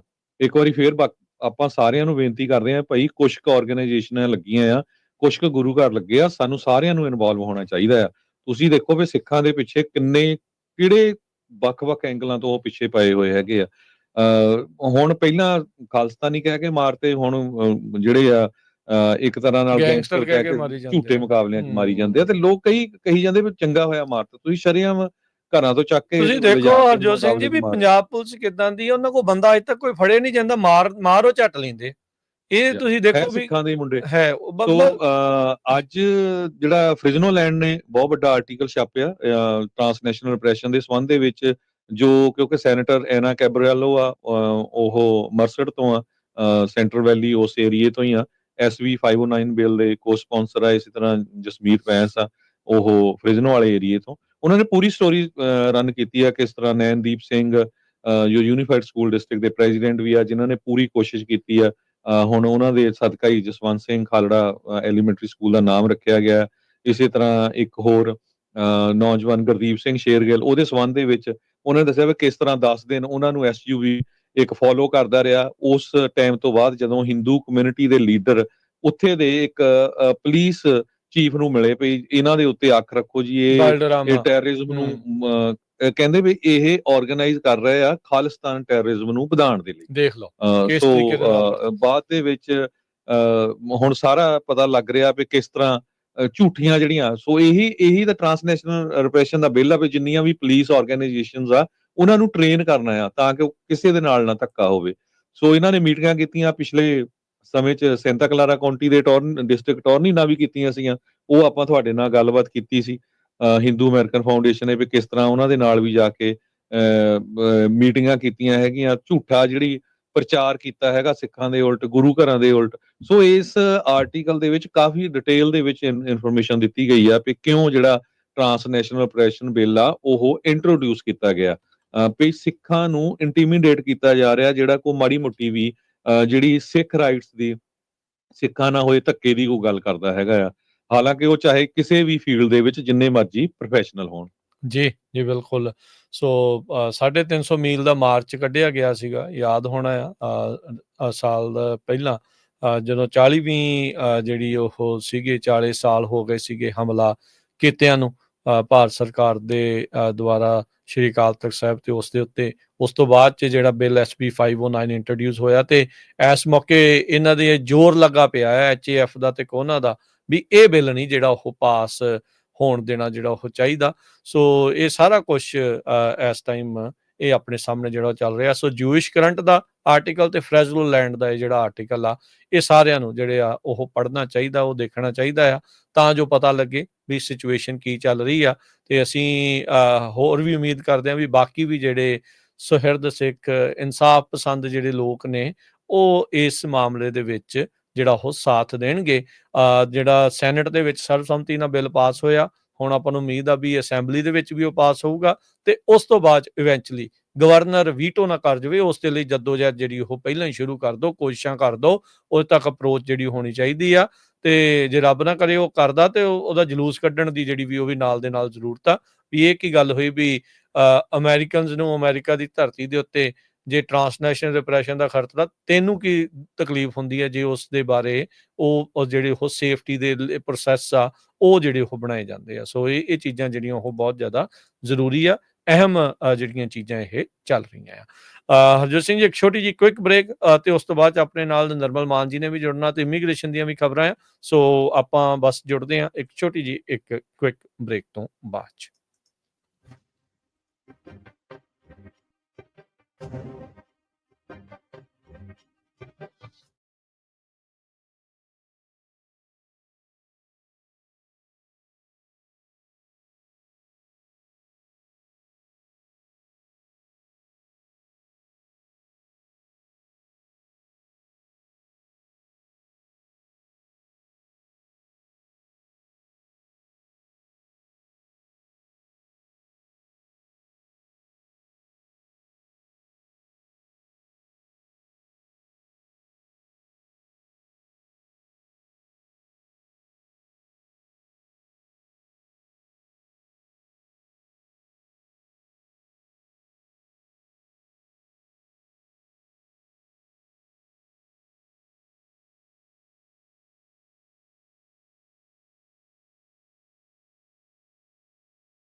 ਬ੍ਰੇਕ ਤੋਂ ਬਾਅਦ ਇੱਕ ਵਾਰੀ ਫਿਰ ਆਪ ਸਭ ਦਾ ਸਵਾਗਤ ਹੈ ਇਸ ਉੱਤੇ ਪ੍ਰੋਗਰਾਮ ਅਪਡੇਟ ਅਮਰੀਕਾ 'ਚ। ਹਰਜੋਤ ਸਿੰਘ ਜੀ, ਜੀ ਆਇਆਂ ਨੂੰ ਇੱਕ ਵਾਰੀ ਫਿਰ ਸਵਾਗਤ ਹੈ। ਸਤਿ ਸ਼੍ਰੀ ਅਕਾਲ ਜੀ। ਸਤਿ ਸ਼੍ਰੀ ਅਕਾਲ, ਧੰਨਵਾਦ ਜੀ ਆਇਆਂ ਨੂੰ। ਨਿਰਮਲ ਮਾਨ ਜੀ ਵੀ ਆਪਣੇ ਨਾਲ ਜੁੜਨਗੇ। ਆਪਾਂ ਇੱਕ ਦੋ ਜਿਹੜੀਆਂ ਖਬਰਾਂ ਇਮੀਗ੍ਰੇਸ਼ਨ ਦੀਆਂ ਕਰਕੇ ਫਿਰ ਆਪਾਂ ਉਹਨਾਂ ਦੇ ਨਾਲ ਗੱਲਬਾਤ ਜਿਹੜੀ ਉਹ ਕਰਦੇ ਹਾਂ। ਸਭ ਤੋਂ ਪਹਿਲਾਂ ਜਿਹੜੀ ਹਰਜੋਤ ਸਿੰਘ ਜੀ ਖਬਰ ਕਰਦੇ ਜਾਈਏ, ਫਲੋਰੀਡਾ ਮਿਆਮੀ ਤੋਂ ਇਹ ਜਿਹੜੀ ਖਬਰ ਆ ਰਹੀ ਆ, ਉੱਥੋਂ ਦੇ ਜਿਹੜੇ ਆਰਕ ਬਿਸ਼ਪ ਥਾਮਸ ਵੈਂਸਕੀ ਆ, ਉਹਨਾਂ ਨੇ ਜਿਹੜਾ ਐਲੀਗੇਟਰ ਐਲਕਟਰਾਜ਼ ਦਾ ਨਾਮ ਜਿਹਨੂੰ ਦਿੱਤਾ ਗਿਆ ਐਵਰਗਲੇਡਸ ਦਾ ਇਮੀਗ੍ਰੈਂਟ ਡਿਟੈਂਸ਼ਨ ਸੈਂਟਰ, ਉਸ ਨੂੰ ਕਿਹਾ ਵੀ ਇਹ ਬੜਾ ਕਰੋਸਿਵ ਤੇ ਅਨਬਿਕਮਿੰਗ ਜਿਹੜਾ ਉਹ ਹੈਗਾ ਆ। ਸੋ ਉਹਨਾਂ ਨੇ ਇੱਕ ਹਿਸਾਬ ਦੇ ਨਾਲ ਇਸ ਦੀ ਆਲੋਚਨਾ ਜਿਹੜੀ ਉਹ ਕੀਤੀ ਆ। ਸੋ ਜਿਹੜੀ ਆਰਚ ਡਿਓਸੀ ਆਫ ਮਿਆਮੀ ਆ, ਉਹਨਾਂ ਦੇ ਇਹ ਮੇਨ ਆ, ਕਹਿ ਸਕਦੇ ਆ ਵੀ ਜਿਹੜੇ ਕਈ ਗੁਰੂ ਜਿੱਦਾਂ ਆਪਣੇ ਹੁੰਦੇ ਇਕੁਇਵਲੈਂਟ ਦੇਖਣਾ ਹੋਵੇ ਵੀ ਇੱਕ ਇਲਾਕੇ ਦੇ ਸਾਰੇ ਗੁਰੂ ਘਰਾਂ ਦਾ ਮੇਨ ਜਿਹੜਾ ਕੋਈ ਹੋਵੇ, ਸੋ ਉਹਨਾਂ ਦਾ ਚੀਫ ਪਾਦਰੀ ਆਪਾਂ ਕਹਿ ਸਕਦੇ ਹਾਂ ਵੀ ਉਹਦੇ ਦੁਆਰਾ ਇਸ ਦੀ ਜਿਹੜੀ ਉਹ ਨਿੰਦਾ ਕੀਤੀ ਗਈ ਆ। ਸੋ ਕਹਿੰਦੇ ਵੀ ਕਾਫੀ ਸਟਰੋਂਗਲੀ ਵਰਡ ਜਿਹੜੀ ਸਟੇਟਮੈਂਟ ਆ ਉਹਨਾਂ ਨੇ ਆਰਚ ਜਿਹੜੇ ਬਿਸ਼ਪ ਆ ਉਹਨਾਂ ਨੇ ਇਸ ਦੀ ਜਿਹੜੀ ਉਹ ਕੀਤੀ ਹੈ। ਉਹਨਾਂ ਨੇ ਕਿਹਾ ਵੀ ਜਿਹੜੀਆਂ ਕੰਡੀਸ਼ਨਸ ਆ ਇਸ ਰਿਮੋਟ ਡਿਟੈਂਸ਼ਨ ਸਾਈਟ ਦੀਆਂ ਐਵਰਗਲੇਡਸ ਦੇ ਵਿੱਚ, ਤੇ ਜਿਹੜਾ ਉਸ ਦੇ ਨਾਲ ਜਿਹੜਾ ਰੈਟਰਿਕ ਹੈਗਾ ਆ ਉਹ ਕਾਫੀ ਜ਼ਿਆਦਾ ਮਾੜਾ ਹੈਗਾ ਆ। ਤੇ ਕਹਿੰਦੇ ਵੀ it's unbecoming of public officials, corrosive of the common good to speak of the deterrence value of alligators and pythons, ਵੀ ਜੇ ਉਹ ਭੱਜਣਗੇ ਤਾਂ ਉਹਨਾਂ ਨੂੰ ਉਹ ਜਿਹੜੇ ਉਹ ਖਾ ਲੈਣਗੇ। ਸੋ ਉਹਨਾਂ ਦਾ ਇਹ ਭੋਜਨ ਬਣ ਜਾਣਗੇ, ਉਹਨਾਂ ਦਾ ਇਹ ਫੂਡ ਬਣ ਜਾਣਗੇ। ਸੋ ਇਹ ਵੀ ਜਿਹੜਾ ਨਾਲ ਦੇ ਨਾਲ ਰੈਟਰਿਕ ਜਿਹੜਾ ਉਹ ਚੱਲ ਰਿਹਾ। ਸੋ ਉਹਨਾਂ ਨੇ ਇਸ ਦੀ ਜਿਹੜੀ ਕਹਿ ਸਕਦੇ ਹਾਂ ਵੀ ਆਲੋਚਨਾ ਕੀਤੀ ਹੈਗੀ ਆ। ਸੈਨ ਬਰਨਡੀਨੋ ਕਾਉਂਟੀ ਦੇ ਜਿਹੜੇ ਬਿਸ਼ਪ ਸੀਗੇ, ਉਹ ਵੀ ਆਪਾਂ ਪਰਸੋਂ ਖਬਰ ਸਾਂਝੀ ਕੀਤੀ ਸੀ, ਉਹਨਾਂ ਨੇ ਵੀ ਕ੍ਰਿਟੀਸਾਈਜ਼ ਕੀਤਾ ਆ। ਸੋ ਅਮਰੀਕਾ ਦੇ ਵਿੱਚ ਜੇ ਤੁਸੀਂ ਆਪਣੇ ਸਪਾਊਸ ਨੂੰ ਪਟੀਸ਼ਨ ਕਰਨ ਜਾ ਰਹੇ ਆ ਜਾਂ ਫੈਮਿਲੀ ਮੈਂਬਰ ਨੂੰ ਪਟੀਸ਼ਨ ਕਰਨ ਜਾ ਰਹੇ ਆ, ਤੇ ਯੂਐਸ ਸਿਟੀਜ਼ਨਸ਼ਿਪ ਤੇ ਇਮੀਗ੍ਰੇਸ਼ਨ ਤੁਹਾਡੀਆਂ ਜਿਹੜਾ ਬੈਕਗਰਾਉਂਡ ਆ ਉਸ ਨੂੰ ਵੀ ਚੈੱਕ ਕਰਨਗੇ। ਇਹ ਇੱਕ ਖਬਰ ਆ ਰਹੀ ਆ ਵੀ ਇੱਕ ਬੰਦੇ ਨੂੰ ਅਰੈਸਟ ਕੀਤਾ ਗਿਆ ਅਮਰੀਕਾ ਵਿੱਚ, ਯੂਐਸ ਸਿਟੀਜ਼ਨ ਨੂੰ, ਜਦੋਂ ਉਸਨੇ ਆਪਣੇ ਫੈਮਿਲੀ ਮੈਂਬਰ ਦੀ ਪਟੀਸ਼ਨ ਕੀਤੀ। ਤੇ ਜਦੋਂ ਉਹਦਾ ਰੈਕਡ ਚੈੱਕ ਕੀਤਾ ਗਿਆ, ਉਹਦੇ ਕੋਲ 2 DUI ਸੀਆਂ, ਸਸਪੈਂਡਡ ਲਾਇਸੈਂਸ ਤੇ ਡਰਾਈਵ ਕਰਦਾ ਸੀ, ਫੇਲਰ ਟੂ ਅਪੀਅਰ ਸੀ, ਉਸ ਚੱਕਰ 'ਚ ਉਹਨੂੰ ਅਰੈਸਟ ਹੀ ਕਰ ਲਿਆ ਗਿਆ। ਸੋ ਇਮੀਗ੍ਰੇਸ਼ਨ ਦੇ ਸੰਬੰਧ ਦੇ ਵਿੱਚ ਜਿੱਥੇ ਪ੍ਰੈਜ਼ੀਡੈਂਟ ਟਰੰਪ ਹੋਣਾ ਦਾ ਐਡਮਿਨਿਸਟ੍ਰੇਸ਼ਨ ਆ ਉਹ ਸੈਲੀਬ੍ਰੇਟ ਕਰ ਰਿਹਾ ਆ, ਦੂਸਰੇ ਪਾਸੇ ਦਾ ਅਟਲਾਂਟਿਕ ਮੈਗਜ਼ੀਨ ਨੇ ਅੱਜ ਇੱਕ ਸਟੋਰੀ ਰਨ ਕੀਤੀ ਆ ਵੀ ਟਰੰਪ ਹੋਣੀ ਤਾਂ ਆਈਸ ਨੂੰ ਬੜਾ ਪਿਆਰ ਕਰ ਰਹੇ ਆ, ਪਰ ਜਿਹੜੀ ਇਹਦੀ ਵਰਕ ਫੋਰਸ ਆ ਉਹ ਉਹਨਾਂ ਦੀ ਕੰਡੀਸ਼ਨ ਬੜੀ ਮਿਜ਼ਰੇਬਲ ਆ। ਆਪਾਂ ਦੇਖਿਆ ਪਿਛਲੇ ਦਿਨਾਂ 'ਚ, ਹੁਣ ਆਈਸ ਵਾਲਿਆਂ ਨੂੰ ਇੱਕ ਪਾਸੇ ਤਾਂ ਕਿਹਾ ਜਾ ਰਿਹਾ ਵੀ ਤੁਸੀਂ 3000 ਬੰਦਾ ਫੜਨਾ, ਦੂਜੇ ਪਾਸੇ ਲੋਕ ਉਹਨਾਂ ਦੇ ਪੱਥਰ ਮਾਰ ਰਹੇ ਆ, ਲੜ ਰਹੇ ਹੈਗੇ ਆ। ਇਹ ਆਪਾਂ ਦੇਖੀਆਂ ਪਿਛਲੇ ਦਿਨਾਂ ਦੇ ਵਿੱਚ ਵੀਡੀਓਜ਼। ਸੋ ਉਹਨਾਂ ਨੂੰ ਤੜਕੇ ਉੱਠ ਕੇ ਕਹਿੰਦੇ 4 ਵਜੇ ਜਾ ਕੇ ਛਾਪੇ ਮਾਰਨੇ ਪੈਂਦੇ ਆ। ਸੋ ਉਹਨਾਂ ਦੀ ਜਿਹੜੀ ਕੰਡੀਸ਼ਨ ਆ, 20,000 ਦੇ ਕਰੀਬ ਆਈਸ ਦੇ ਜਿਹੜੇ EMPLOYEES ਆ ਉਹ ਬੜੇ ਕਸੂਤੀ ਸਥਿਤੀ ਦੇ ਵਿੱਚ ਇਸ ਟਾਈਮ ਫਸੇ ਹੋਏ ਹੈਗੇ ਆ। ਇੱਕ ਪਾਸੇ ਉਹਨਾਂ ਨੂੰ ਐਡਮਿਨਿਸਟ੍ਰੇਸ਼ਨ ਦੀ ਜਿਹੜੀ ਮੰਗ ਆ ਉਹ ਪੂਰੀ ਕਰਨੀ ਪੈ ਰਹੀ ਆ, ਦੂਜੇ ਪਾਸੇ ਜਿਹੜੇ ਲੋਕ ਆ, ਅਮਰੀਕਨ ਲੋਕ ਆ, ਉਹ ਬਹੁਤ ਜ਼ਿਆਦਾ ਉਹਨਾਂ ਦਾ ਜਿਹੜਾ ਵਿਰੋਧ ਕਰ ਰਹੇ ਹੈਗੇ ਆ। ਤੇ ਆਈਸ ਦੀ ਕੱਲ ਹੀ ਜਿਹੜੀ ਆ ਸ਼ਾਮ, ਪਤਾ ਨਹੀਂ ਤੁਸੀਂ ਸਟੋਰੀ ਕੀਤੀ ਹੋਣੀ ਆ ਕਿ ਨਹੀਂ, ਕੈਬਰੀਲੋ ਜਿਹੜਾ ਟਾਊਨ ਹੈਗਾ ਆ ਸਦਰਨ ਕੈਲੀਫੋਰਨੀਆ 'ਚ, ਉੱਥੇ ਇੱਕ ਕੈਨਵਸ ਦਾ ਜਿਹੜਾ ਫਾਰਮ ਸੀ, ਉੱਥੇ ਉਹ ਗਏ ਤੇ ਲੋਕਾਂ ਨੇ ਕਾਫੀ ਖਿੱਚਾ ਧੂਈ ਕੀਤੀ ਉੱਥੇ ਉਹਨਾਂ ਦੀ। ਹਾਲਾਂਕਿ ਉਹਨਾਂ ਨੇ ਕੋਈ ਬੰਦਾ ਅਰੈਸਟ ਨਹੀਂ ਕੀਤਾ, ਉਹਨਾਂ ਨੂੰ ਪੇਪਰ ਸਟੇ ਵੀ ਕਰਨਾ ਪਿਆ ਹੈਗਾ। ਤੇ ਵਾਇਲੈਂਸ ਕਾਫੀ ਜ਼ਿਆਦਾ ਹੋਈ ਆ। ਇਹ ਅੱਜ ਦੀਆਂ ਸਾਰੀਆਂ ਅਖਬਾਰਾਂ ਦੀ ਹੈਡਲਾਈਨ ਵੀ ਜਿਹੜੀ ਬਣੀ ਹੋਈ ਹੈਗੀ ਆ। ਇੱਕ ਚੀਜ਼ ਉਹਦੇ ਵਿੱਚ ਹੋਰ ਸਾਹਮਣੇ ਆਈ ਆ ਹਰਜੋਤ ਸਿੰਘ ਜੀ, ਇੱਕ ਬੰਦਾ ਏਦਾਂ ਮਹਿਸੂਸ ਹੋਇਆ ਵੀ ਉਹਨੇ ਪਿਸਟਲ ਫਾਇਰ ਕੀਤੀ ਹੈ ਇਮੀਗ੍ਰੈਂਟ ਏਜੰਟਸ ਦੇ ਉੱਤੇ। ਸੋ ਜਿਹੜੀ ਤੁਸੀਂ ਗੱਲ ਕਰ ਰਹੇ ਹੋ ਵੀ ਮਾਹੌਲ ਇੰਨਾ ਕੁ ਜ਼ਿਆਦਾ ਤੱਤਾ ਹੋਇਆ ਪਿਆ, ਗਰਮਾਇਆ ਪਿਆ ਆ, ਜਿੱਥੇ ਇਹ ਜਾਂਦੇ ਆ ਆਈਸ ਵਾਲੇ ਲੋਕਾਂ ਦੀ ਵੀ, ਉਹ ਵੀ ਚਲੋ ਆਮ ਲੋਕ ਹੀ ਆ, ਵਿੱਚੋਂ ਹੀ ਆ, ਉਹਨਾਂ ਦੇ ਵਿੱਚੋਂ ਹੀ ਆ, ਉਹਨਾਂ ਦੀ ਵੀ ਤੇ ਜਾਨ ਨੂੰ ਕਰ ਰਹੇ ਆ, ਉਹ ਜੌਬ ਕਰ ਰਹੇ, ਉਹਨਾਂ ਦੀ ਵੀ ਜਾਨ ਨੂੰ ਖਤਰਾ ਜਿਹੜਾ ਉਹ ਬਣਿਆ ਪਿਆ ਆ। ਥੋੜੇ ਦਿਨ ਪਹਿਲਾਂ ਟੈਕਸਸ ਦੇ ਵਿੱਚ ਐਂਬੁਸ਼ ਕਰਤੇ ਉਹ ਇੱਕ ਉਤੋਂ ਕੁਝ ਦਿਨ ਪਹਿਲਾਂ ਉਹਨਾਂ ਦੇ ਇੱਕ ਆਫਿਸ ਦੇ ਵਿੱਚ ਜਾ ਕੇ ਗੋਲੀਆਂ ਜਿਹੜੀਆਂ ਉਹ ਕਿਸੇ ਨੇ ਜਿਹੜੀਆਂ ਉਹ ਚਲਾਤੀਆਂ। ਤੇ ਹੁਣ FBI ਕਹਿੰਦੇ ਵੀ ਆਫਰ ਕਰ ਰਹੀ ਹੈ $50,000 ਦਾ ਜਿਹੜਾ ਉਹ ਇਨਾਮ ਵੀ ਜਿੱਤੇ ਇਹ ਵੀਰਵਾਰ ਨੂੰ ਜਿਹੜੇ ਪ੍ਰੋਟੈਸਟ ਹੋਏ ਸੀ ਲਾਸ ਐਂਜਲਸ 'ਚ, ਜਿਹੜੇ ਕੱਲ ਸੀਗੇ, ਉਹਦੇ ਵਿੱਚ ਜਿਹਨੇ ਫਾਇਰ ਕੀਤੀ ਆ, ਪਿਸਟਲ ਫਾਇਰ ਕੀਤੀ ਆ ਫੈਡਰਲ ਏਜੰਟ ਦੇ ਜਿਹੜੇ ਉਹ ਉੱਤੇ। ਸੋ ਹੈਲੀਕਾਪਟਰ ਦੀ ਫੁਟੇਜ ਦੇ ਵਿੱਚੋਂ ਕਹਿੰਦੇ ਵੀ ਉਹਨਾਂ ਨੂੰ ਇਹ ਇਸ ਤਰੀਕੇ ਦੇ ਨਾਲ ਲੱਗਾ ਆ ਵੀ ਉਸ ਦੇ ਦੁਆਰਾ ਫਾਇਰ ਗਨ ਜਿਹੜੀ ਉਹ ਫਾਇਰ ਉਸ ਦੇ ਉੱਤੇ ਪੁਲਿਸ ਵਾਲਿਆਂ ਦੇ ਉੱਤੇ, ਇਮੀਗ੍ਰੈਂਟ ਆਫਿਸਰਸ ਦੇ ਉੱਤੇ ਜਿਹੜੀ ਉਹ ਕੀਤੀ ਆ। ਸੋ ਹਾਲਾਤ ਹੱਥੋਂ ਜਿਹੜੇ ਉਹ ਨਿਕਲ ਨਾ ਜਾਣ, ਫਿਰ ਗੱਲ ਔਖੀ ਹੋ ਜਾਂਦੀ ਆ। ਹੁਣ ਤੁਸੀਂ ਦੇਖੋ ਵੀ ਜੇ ਪ੍ਰੋਟੈਸਟ ਕਰਨ ਗਏ ਆ ਭਾਈ, ਪ੍ਰੋਟੈਸਟ ਕਰੋ, ਇਹ ਗੋਲੀਆਂ ਚਲਾਉਣ ਦਾ ਥੋੜੀ ਕੋਈ ਮਤਲਬ ਹੈਗਾ ਆ। ਤੁਸੀਂ ਜੇ ਇਦਾਂ ਕਰੋਗੇ ਤਾਂ ਫਿਰ ਤਾਂ ਤੁਸੀਂ ਉਸ ਚੀਜ਼ ਨੂੰ ਜਸਟੀਫਾਈ ਕਰ ਰਹੇ ਆ ਵੀ ਜੋ ਟਰੰਪ ਹੁਣੀ ਕਹਿ ਰਹੇ ਵੀ ਸਾਨੂੰ ਤਾਂ ਮਰੀਨਸ ਦੀ ਲੋੜ ਆ, ਸਾਨੂੰ ਤਾਂ ਉੱਥੇ ਨੈਸ਼ਨਲ ਗਾਰਡ ਦੀ ਜਿਹੜੀ ਜ਼ਰੂਰਤ ਆ। ਜਦੋਂ ਵੀ ਵਾਇਲੈਂਸ ਇਸ ਤਰੀਕੇ ਨਾਲ ਹੋ ਜਾਂਦੀ ਹੈ ਤੇ ਸਟੇਟ ਨੂੰ ਸੰਦ ਮਿਲ ਜਾਂਦਾ ਹੈ। ਸਟੇਟ ਹਮੇਸ਼ਾ ਉਸ ਦੇ ਵਿੱਚ ਜਿਹੜੀ ਉਹ ਜਿੱਤ ਦੀ ਹੀ ਜਿਹੜੀ ਉਹ ਹੁੰਦੀ ਆ। ਸੋ ਪ੍ਰੋਟੈਸਟਰਸ ਨੂੰ ਜਿਹੜਾ ਆ ਉਹ ਗੁੱਸੇ ਦੇ ਉੱਤੇ, ਗੁੱਸੇ ਦੇ ਤਾਪਮਾਨ ਦੇ ਉੱਤੇ ਜਿਹੜਾ ਉਹ ਕਾਬੂ ਰੱਖਣ ਦੀ ਜਿਹੜੀ ਜ਼ਰੂਰਤ ਆ। ਹਾਂ, ਇਹ ਜੇ ਧੱਕਾ ਚੱਲ ਰਿਹਾ, ਧੱਕਾ ਕਿੰਨਾ ਕੁ ਚਿਰ ਕਰ ਸਕਣਗੇ? ਇਹ ਦੁਨੀਆ ਦਾ ਇਤਿਹਾਸ ਦੱਸਦਾ ਹੈ ਵੀ ਜਿਹੜਾ ਵੀ ਧੱਕਾ ਕਰਨ ਆਏ ਆ, ਏਦਾਂ ਧੱਕਾ ਕਰਦੇ ਰਹੇ ਆ ਤੇ ਇਵੈਂਚੁਅਲੀ ਉਹਨਾਂ ਦਾ ਹਸ਼ਰ ਜਿਹੜਾ ਬਾਅਦ ਚ ਮਾੜਾ ਹੀ ਉਹ ਹੁੰਦਾ ਆ। ਸੋ ਪਰਸਿਸਟੈਂਸੀ ਜਿਹੜੀ ਉੱਥੇ ਜਿਹੜੀ ਉਹਦੀ ਜ਼ਰੂਰਤ ਰਹਿੰਦੀ ਆ ਜੀ। ਇਸੇ ਤਰ੍ਹਾਂ ਓਨਟਾਰੀਓ ਤੇ ਖਬਰ ਆ ਰਹੀ, ਉੱਥੇ ਇੱਕ ਐਡਵਾਂਸ ਸਰਜਰੀ ਸੈਂਟਰ ਆ। ਉੱਥੇ ਇੱਕ ਹੰਡਰਾਸ ਕੰਟਰੀ ਦਾ ਬੰਦਾ ਜਿਹੜਾ ਆਪਣਾ ਆਪਰੇਸ਼ਨ ਕਰਾਉਣ ਗਿਆ ਸੀ ਤੇ ਲੈਂਡਸਕੇਪਰ ਸੀਗਾ, ਉਹਨੂੰ ਆਈਸ ਵਾਲੇ ਅਰੈਸਟ ਕਰਨ ਚਲ ਗਏ ਤੇ ਉੱਥੇ ਦੇ ਪੂਰੇ ਸਟਾਫ ਨੇ ਉਹਨੂੰ ਅਰੈਸਟ ਨਹੀਂ ਹੋਣ ਦਿੱਤਾ ਤੇ ਪੂਰਾ ਜਿਹੜਾ ਆ ਆਈਸ ਵਾਲਿਆਂ ਨੂੰ ਉੱਥੇ ਘੇਰ ਰੱਖਿਆ। ਪਰ ਕਈ ਜਗ੍ਹਾ ਧੱਕਿਆਂ ਦੀ ਵੀ ਖਬਰ ਆ ਰਹੀ ਹੈਗੀ ਆ। ਇੱਕ 71 ਸਾਲਾਂ ਦੀ ਬੀਬੀ ਬਜ਼ੁਰਗ, ਉਸ ਨੂੰ ਯੂਐਸ ਸਿਟੀਜ਼ਨ ਆ, ਸੈਨ ਡੀਗੋ ਦੀ ਵਿੱਚ ਅਰੈਸਟ ਕੀਤਾ ਗਿਆ, ਬਾਰਬਰਾ ਸਟੋਨ ਨੂੰ, ਕਿਉਂਕਿ ਉਹ ਕਈ ਲੋਕਾਂ ਦੀ ਜਿਹੜੀ ਸਪੋਰਟ ਕਰਦੀ ਸੀਗੀ। ਇਸੇ ਤਰ੍ਹਾਂ ਇੱਕ ਗ੍ਰੀਨ ਕਾਰਡ ਹੋਲਡਰ ਜੋ ਨੇਪਾਲ ਦਾ ਰਹਿਣ ਵਾਲਾ ਆ, ਪਰ ਅਮਰੀਕਾ ਦੇ ਵਿੱਚ ਗ੍ਰੀਨ ਕਾਰਡ ਹੋਲਡਰ ਸੀ, ਉਹਦੀ ਵਾਈਫ ਦੇ ਨਾਲ ਕੋਈ ਝਗੜਾ ਹੋ ਗਿਆ ਤੇ ਉਹ ਫਿਰ ਉਹਨੂੰ ਚੱਕ ਕੇ ਲੈ ਗਏ, ਚੱਕ ਕੇ ਉਹਨਾਂ ਲੁਜ਼ੀਆਨਾ ਜੇਲ੍ਹ ਚ ਪਾਤਾ। ਉਹਦੀ ਸਟੋਰੀ ਅੱਜ ਇੱਕ ਕਾਫੀ ਵੱਡੀ ਰਨ ਹੋਈ ਹੈਗੀ ਆ ਨਿਊਜ਼ ਵੀਕ ਮੈਗਜ਼ੀਨ ਦੇ ਵਿੱਚ। ਉਹਦੇ ਚ ਉਹਨੇ ਕਿਹਾ ਵੀ ਇੱਕ ਵਾਰੀ ਤਾਂ ਮਾੜੀ ਮੋਟੀ ਝੜਪ ਹੋਈ ਸੀ ਅੰਦਰ ਤੇ ਸਾਰੇ ਦੇ ਸਾਰਾ ਜਿਹੜਾ ਸੈੱਲ ਸੀ, ਜਿੰਨੇ ਵੀ ਲੋਕ ਉਸ ਸੈੱਲ ਸੀ, ਸਾਰਿਆਂ ਦੇ ਪੈਪਰ ਸਟੇਪ ਕੀਤਾ ਗਿਆ ਤੇ ਲੋਕਾਂ ਨੂੰ ਸਾਹ ਲੈਣਾ ਵੀ ਔਖਾ ਸੀ। ਸੋ ਕਈ ਜਗ੍ਹਾ ਧੱਕਾ ਵੀ ਹੋ ਰਿਹਾ, ਆਮ ਲੋਕਾਂ ਨਾਲ ਵੀ ਹੋ ਰਿਹਾ, ਆਈਸ ਵਾਲੇ ਜਿਹੜੇ ਏਜੰਟਸ ਆ ਉਹਨਾਂ ਨਾਲ ਵੀ ਧੱਕਾ ਹੋ ਰਿਹਾ ਤੇ ਕਾਫੀ ਜਿਹੜਾ ਮਾਹੌਲ ਆ ਇਮੀਗ੍ਰੇਸ਼ਨ ਨੂੰ ਲੈ ਕੇ ਖਰਾਬ ਹੋਇਆ ਹੈ ਅਮਰੀਕਾ ਦੇ ਵਿੱਚ ਜੀ। ਤੇ ਹੁਣ ਆਪਣੇ ਨਾਲ ਹਰਜੋਤ ਸਿੰਘ ਜੀ ਜੁੜ ਚੁੱਕੇ ਨੇ, ਨਿਰਮਲ ਮਾਨ ਜੀ, ਉਹਨਾਂ ਦੇ ਨਾਲ ਆਪਾਂ ਗੱਲਬਾਤ ਕਰਦੇ ਹਾਂ ਤੇ ਉਸ ਦੇ ਵਿੱਚ ਜਿਹੜੀ ਉਹ ਆਪਾਂ ਜਾਣਕਾਰੀਆਂ ਉਹ ਆਪਣੇ ਨਾਲ ਸਾਂਝੀਆਂ ਕਰਨਗੇ। ਨਿਰਮਲ ਮਾਨ ਜੀ, ਜੀ ਆਇਆਂ ਨੂੰ, ਸਵਾਗਤ ਹੈ, ਸਤਿ ਸ੍ਰੀ ਅਕਾਲ ਜੀ। ਸਤਿ ਸ੍ਰੀ ਅਕਾਲ ਦੋਵਾਂ ਭਰਾਵਾਂ ਨੂੰ ਬਹੁਤ ਬਹੁਤ ਬਹੁਤ ਸਤਿ ਸ੍ਰੀ ਅਕਾਲ ਰਾਜ, ਸਤਿ ਸ੍ਰੀ ਅਕਾਲ ਹਰਜੋਤ ਜੀ। ਸੋ ਚਲੋ ਖਬਰਾਂ ਜਿਹੜੀਆਂ ਨਾਲ ਨਾਲ ਚੱਲ ਰਹੀਆਂ ਤੇ ਇਸੇ ਦਰਮਿਆਨ ਆਪਾਂ ਨੂੰ ਪਤਾ ਵੀ ਇਕੋਨਮੀ ਨੂੰ ਲੈ ਕੇ ਵੀ ਜਿਹੜੇ ਲੋਕਾਂ ਦੇ ਮਨਾਂ ਦੇ ਵਿੱਚ ਜਿਹੜੇ ਸ਼ੰਕੇ ਆ ਉਹ ਸਾਰੇ ਜਿਹੜੇ ਉਹ ਚੱਲ ਰਹੇ ਆ। ਸੋ ਨਿਰਮਲ ਮਾਨ ਜੀ, ਕੀ ਲੇਟੈਸਟ ਜਿਹੜਾ ਤੁਸੀਂ ਕੋਈ ਨਿਊਜ਼ ਦੇ ਪਹਿਲੋਂ ਜੇ ਕੋਈ ਫਾਈਨੈਂਸ ਦੀ ਜਾਂ ਇਕੋਨਮੀ ਦੀ ਜੇ ਤੁਸੀਂ ਸ਼ੇਅਰ ਕਰਨੀ ਚਾਹੁੰਦੇ ਆ ਵੀ ਕੀ ਲੇਟੈਸਟ ਚੱਲ ਰਿਹਾ?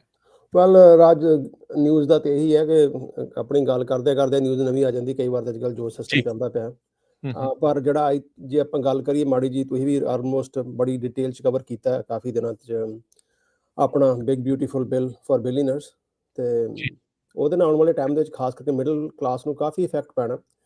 ਕਿਉਂਕਿ ਹੁਣ ਜੇ ਅਫੋਰਡੇਬਿਲਟੀ ਰਿਟਾਇਰਮੈਂਟ ਦੀ ਹੈ, ਉਹ ਬੰਦੇ ਨੇ ਰਿਟਾਇਰ ਜਿਹੜਾ ਹੋਣਾ ਉਹਨੂੰ ਹੋਰ ਲੰਮਾ ਕੰਮ ਕਰਨਾ ਪੈਣਾ। ਸੋ ਉਹਦੇ 'ਚ ਬਾਕੀ ਕਾਸਟ ਆਫ ਲਿਵਿੰਗ ਹਾਈ ਹੈ, ਮੈਡੀਕਲ ਦੀ ਜਿਹੜੀ ਓਬਾਮਾ ਕੇਅਰ, ਉਹਦਾ ਕਿਤੇ ਨਾ ਕਿਤੇ ਉਹਦੇ ਉੱਤੇ ਇੰਪੈਕਟ ਪੈਣਾ। ਮੈਡੀਕਲ ਹਾਊਸਿੰਗ ਕ੍ਰਾਈਸਿਸ ਜਿਹੜਾ ਅਜੇ ਵੀ ਜਿਹੜੇ ਲੋਕਾਂ ਦੇ ਇੰਟਰਸਟ ਰੇਟ ਹਾਈ ਨੇ ਉਹ ਅਫੋਰਡ ਨਹੀਂ ਕਰ ਪਾ ਰਹੇ ਕਿਉਂਕਿ ਬਿਜ਼ਨਸਿਸ ਦੇ ਵਿੱਚ ਘਾਟਾ ਪੈ ਰਿਹਾ, ਪਲੱਸ ਲੇ ਆਫਸ ਬੜੇ ਹੋ ਰਹੇ ਨੇ। ਔਰ ਖਾਸ ਕਰ ਜੇ ਤੁਸੀਂ ਗੱਲ ਕਰੋ ਬੇ ਏਰੀਏ ਤੇ, ਈਵਨ ਇਸ ਹਫਤੇ ਦੇ ਵਿੱਚ ਹੀ ਤਕਰੀਬਨ ਮਾਈਕਰੋਸਾਫਟ ਨੇ ਵੀ 8000 ਲੇ ਆਫ ਕੀਤੇ ਨੇ। So things are not good. Overall ਚੀਜ਼ਾਂ ਜਿਹੜੀਆਂ ਨੇ ਕਾਫੀ ਨੈਗੇਟਿਵਲੀ ਇੰਪੈਕਟ ਕੀਤੀਆਂ ਨੇ। ਔਰ ਜਦੋਂ ਸਾਨੂੰ ਕਾਲਸ ਆਉਂਦੀਆਂ ਨੇ ਹਰ ਰੋਜ਼ ਤੇ ਸਾਨੂੰ ਪਤਾ ਲੱਗਦਾ ਕਿ ਕਿਹੜੀ ਇੰਡਸਟਰੀ ਜਿਹੜੀ ਮਤਲਬ ਇਹ ਤੇ ਗੱਲ ਹੁਣ ਕਿਸੇ ਤੋਂ ਵੀ ਛੁਪੀ ਨਹੀਂ ਹੈਗੀ ਕਿ ਟਰੱਕਿੰਗ ਇੰਡਸਟਰੀ ਹੈ ਜਾਂ ਰਿਟੇਲ ਇੰਡਸਟਰੀ ਹੈ, ਕਾਫੀ ਜ਼ਿਆਦਾ ਹੈਵਲੀ ਇੰਪੈਕਟ ਹੋਈ ਪਈ ਹੈ ਜੀ। ਸੋ ਮੈਂ ਤਾਂ ਇਹੀ ਕਹਿੰਦਾ ਹੁੰਦਾ ਕਿ ਜਿੰਨੇ ਵੀ ਸੁਣਨ ਵਾਲੇ ਨੇ ਕਿ don't let your good money go after bad, ਕਿ ਮਿਨੀਮਮ ਪੇਮੈਂਟਸ ਦੇਈ ਜਾਓਗੇ ਤੁਸੀਂ। ਤਕਰੀਬਨ 21% ਤੋਂ ਇੰਟਰਸਟ ਰੇਟ ਸ਼ੁਰੂ ਹੁੰਦਾ, 24-25 ਐਵਰੇਜ ਇੰਟਰਸਟ ਰੇਟ ਹੈ। ਸੋ ਜੇ $10,000 ਵੀ ਲੈਂਦੇ ਉਹਨੂੰ ਪੇ ਕਰਦਿਆਂ 40-50 ਸਾਲ ਲੱਗ ਜਾਂਦੇ, 10 ਤੇ ਥਾਂ $80,000 ਦੇਣਾ ਪੈਂਦਾ। ਸੋ ਬੈਟਰ ਇਹੀ ਹੈ ਕਿ ਜਿਹੜੀ ਅਵੇਲੇਬਲ ਆਪਸ਼ਨਸ ਨੇ, ਔਰ ਜਦੋਂ ਗੱਲ ਆਉਂਦੀ ਹੈ ਪੋਲੀਟੀਸ਼ੀਅਨਸ ਦੀ ਜਾਂ ਇੰਡਸਟਰੀਲਿਸਟ ਦੀ ਜਾਂ ਜਿਹੜਾ ਵੀ ਹੈਗਾ, ਜਦੋਂ ਉਹਨਾਂ ਦਾ ਕੋਈ ਪੈਕੇਜ ਲੈਣਾ ਹੁੰਦਾ, ਕੋਈ ਵੀ ਰਿਲੀਫ, ਉਹ ਸਾਰੇ ਲੈ ਲੈਂਦੇ ਨੇ। ਤੇ ਇੱਕ ਆਪਸ਼ਨ ਹੈਗੀ ਹੈ, ਇਹਦਾ ਪਤਾ ਨਹੀਂ ਕਿੰਨਾ ਚਿਰ ਰਹਿਣੀ ਹੈ, ਜਿਹੜੀ ਡੈਟ ਸੈਟਲਮੈਂਟ ਦੀ ਹੈ।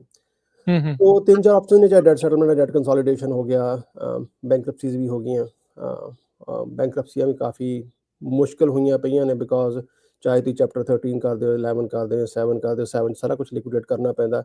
ਔਰ ਬਾਕੀ ਦੇ ਵਿੱਚ ਡੈਟ ਰੀਸਟਰਕਚਰ ਕਰਨਾ ਪੈਂਦਾ, ਪੇਮੈਂਟਾਂ ਵੀ ਦੇਣੀਆਂ ਪੈਂਦੀਆਂ ਨੇ ਔਰ ਬੈਂਕਰਪਸੀ ਵੀ ਹੋ ਜਾਂਦੀ ਹੈ। ਸੋ ਜਿਹੜਾ ਪ੍ਰੋਗਰਾਮ ਅਸੀਂ ਕਰਦੇ ਹਾਂ ਇਹਦੇ ਵਿੱਚ ਅਪ ਟੂ 60% ਤੁਹਾਡੇ ਜਿਹੜੇ ਪੈਸੇ ਉਹ ਮਾਫ ਹੋ ਜਾਂਦੇ ਨੇ ਔਰ ਬਾਕੀ 40 ਤੁਸੀਂ ਈਜ਼ੀ ਇੰਸਟਾਲਮੈਂਟਸ ਬਣਾ ਸਕਦੇ ਹੋ। We work in all 50 states plus Canada. ਤੇ ਇਹਦੇ ਬਾਰੇ ਕਿਸੇ ਨੇ ਵੀ ਕੋਈ ਜਾਣਕਾਰੀ ਲੈਣੀ ਹੋਏ ਤਾਂ ਨੰਬਰ ਹੈਗਾ ਜੀ ਸਾਡਾ 888 888 ਸੌਰੀ ਹਰਜੋਤ ਜੀ ਨੇ ਕੁਝ ਕਿਹਾ? ਜੀ ਨਹੀਂ, ਅੱਛਾ ਠੀਕ ਹੈ, ਹਾਂਜੀ sorry। ਜੀ, So, 88889914 ਜੀ ਜੀ ਵੈਬਸਾਈਟ aura.org। ਕਿਸੇ ਨੇ ਵੀ ਇਹਦੇ ਬਾਰੇ ਜ਼ਿਆਦਾ ਜਾਣਕਾਰੀ ਲੈਣੀ ਹੁਣ ਸਾਡਾ ਕਾਲ ਕਰ ਲਓ। Everything is 100% confidential. ਤੇ ਵੀ ਆਰ ਪਿਛਲੇ 18 ਸਾਲ ਤੋਂ ਮਾਰਕੀਟ ਦੇ ਵਿੱਚ ਹੈਗੇ ਆ। ਔਨ ਫਰੋਮ ਡੇ 1 ਅਸੀਂ ਕਦੇ ਵੀ ਅਪਫਰੰਟ ਪੈਸਾ ਨਹੀਂ ਕਿਸੇ ਕੋਲ ਲਿਆ। ਤੇ ਜ਼ਿਆਦਾ ਜਾਣਕਾਰੀ ਵਾਸਤੇ ਕਾਲ ਕਰ ਲਓ ਜੀ। ਜੀ ਨਿਰਮਲ ਮਾਨ ਜੀ, ਇੱਕ ਜਿਹੜੀ ਚੀਜ਼ ਕਈ ਵਾਰੀ ਹੁੰਦੀ ਨਾ, ਲੋਕ ਕ੍ਰੈਡਿਟ ਕਾਰਡ ਦਾ ਜਾਲ ਇਦਾਂ ਦਾ ਹੈ ਵੀ ਬੰਦਾ ਜਦੋਂ ਇੱਕ ਵਾਰੀ ਉਹਦੇ ਚੁੰਗਲ 'ਚ ਫਸਦਾ ਤੇ ਫਿਰ ਔਖਾ ਉਸ ਦੇ ਵਿੱਚੋਂ ਨਿਕਲ ਹੁੰਦਾ ਆ। ਆਫਰਸ ਆਉਂਦੇ ਰਹਿੰਦੇ ਆ ਵੀ ਤੁਸੀਂ ਆ ਸਾਡਾ ਅਪਲਾਈ ਕਰ ਲਓ ਤੇ ਇਹਦੇ ਨਾਲ ਦੂਜੇ ਦਾ ਜਿਹੜਾ ਉਹ ਪੇ ਕਰ ਦਿਓ, ਪਰ ਉਹ ਬੰਦਾ ਫਿਰ ਉਹ ਪਰ ਗੇਟ ਦੇ ਵਿੱਚ ਹੀ ਫਸਿਆ ਰਹਿ ਜਾਂਦਾ ਆ। ਇਦਾਂ ਦੇ ਡਿਸੀਜਨ ਵੀ ਲੋਕ ਫਿਰ ਵੀ ਜਾਂ ਅੱਧੀ ਪਚੱਧੀ ਜਾਣਕਾਰੀ ਹੋਣ ਕਰਕੇ ਫਿਰ ਵੀ ਉਹ ਜਿਹੜਾ ਉਹ ਲੈ ਲੈਂਦੇ ਆ। ਕਿਉਂ ਬਚਣਾ ਚਾਹੀਦਾ ਇਹਨਾਂ ਤੋਂ ਤੇ ਕਿੱਦਾਂ ਨੁਕਸਾਨਦੇਹ? ਬਿਲਕੁਲ ਜੀ, ਇਹ ਜਿੱਦਾਂ ਨਾ ਮੱਛੀ ਫਸਾਉਣ ਵਾਸਤੇ ਮਾੜਾ ਜਿਹਾ ਆਟਾ ਲਾਈਦਾ ਪਹਿਲਾਂ ਕੁੰਡੀ ਦੇ ਅੱਗੇ, ਐਗਜ਼ੈਕਟਲੀ ਸੇਮ ਚੀਜ਼ ਹੀ ਹੈ, ਸੇਮ ਸਿਨੈਰੀਓ ਹੈ। ਕੋਈ ਨਾ ਕੋਈ ਜਿੱਦਾਂ ਦਾ ਲਾਲਚ ਦਓਗੇ, ਚਾਹੇ ਮਾਈਲਸ ਦਾ ਚਾਹੇ ਕੈਸ਼ਬੈਕ ਦਾ ਜਾਂ ਤੁਸੀਂ ਸਮਾਨ ਲੈਣ ਜਾਂਦੇ ਹੋ ਉਹਦੇ ਉੱਤੇ ਆਫਰ ਦੇ ਦਿੰਦੇ ਜੀ, ਹਾਂ ਜੀ ਤੁਸੀਂ ਅੱਜ ਆਫਰ ਲਓਗੇ ਤੇ ਤੁਹਾਨੂੰ ਕ੍ਰੈਡਿਟ ਕਾਰਡ ਅਪਲਾਈ ਕਰੋਗੇ ਤੁਹਾਨੂੰ 20% 30% ਆਫ ਮਿਲੇਗਾ। ਔਰ ਜਿਹੜਾ ਕ੍ਰੈਡਿਟ ਦੀ ਕਾਸਟ ਹੈ 20% ਜਾਂ 30% ਤੋਂ ਕਿਤੇ ਜ਼ਿਆਦਾ ਹੁੰਦੀ ਹੈ।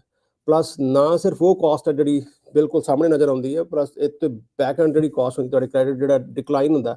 ਤੁਸੀਂ $1000 ਦਾ ਕ੍ਰੈਡਿਟ ਕਾਰਡ ਲੈ ਲਿਆ ਤੇ ਉਹਦੇ $500 ਖਰਚ ਲਿਆ, ਟੈਕਨੀਕਲੀ ਤੁਹਾਡਾ ਜਿਹੜੀ ਉਹਦੀ ਸਪੈਂਡਿੰਗ ਹੈ ਉਸ ਪਾਰਟੀਕੂਲਰ ਕਾਰਡ ਦੀ ਉਹ ਅਬਵ 50% ਹੋ ਗਈ। ਤੁਹਾਡਾ ਕ੍ਰੈਡਿਟ ਜਿਹੜਾ ਬੜਾ ਨੈਗੇਟਿਵਲੀ ਇੰਪੈਕਟ ਕਰਦਾ। ਔਰ ਤੁਸੀਂ ਕੋਈ ਵੀ ਲੋਨ ਲੈਣ ਜਾਂਦੇ ਹੋ ਤੇ ਉਹਦੇ 'ਚ ਵੀ ਇਸ਼ੂ ਹੁੰਦਾ।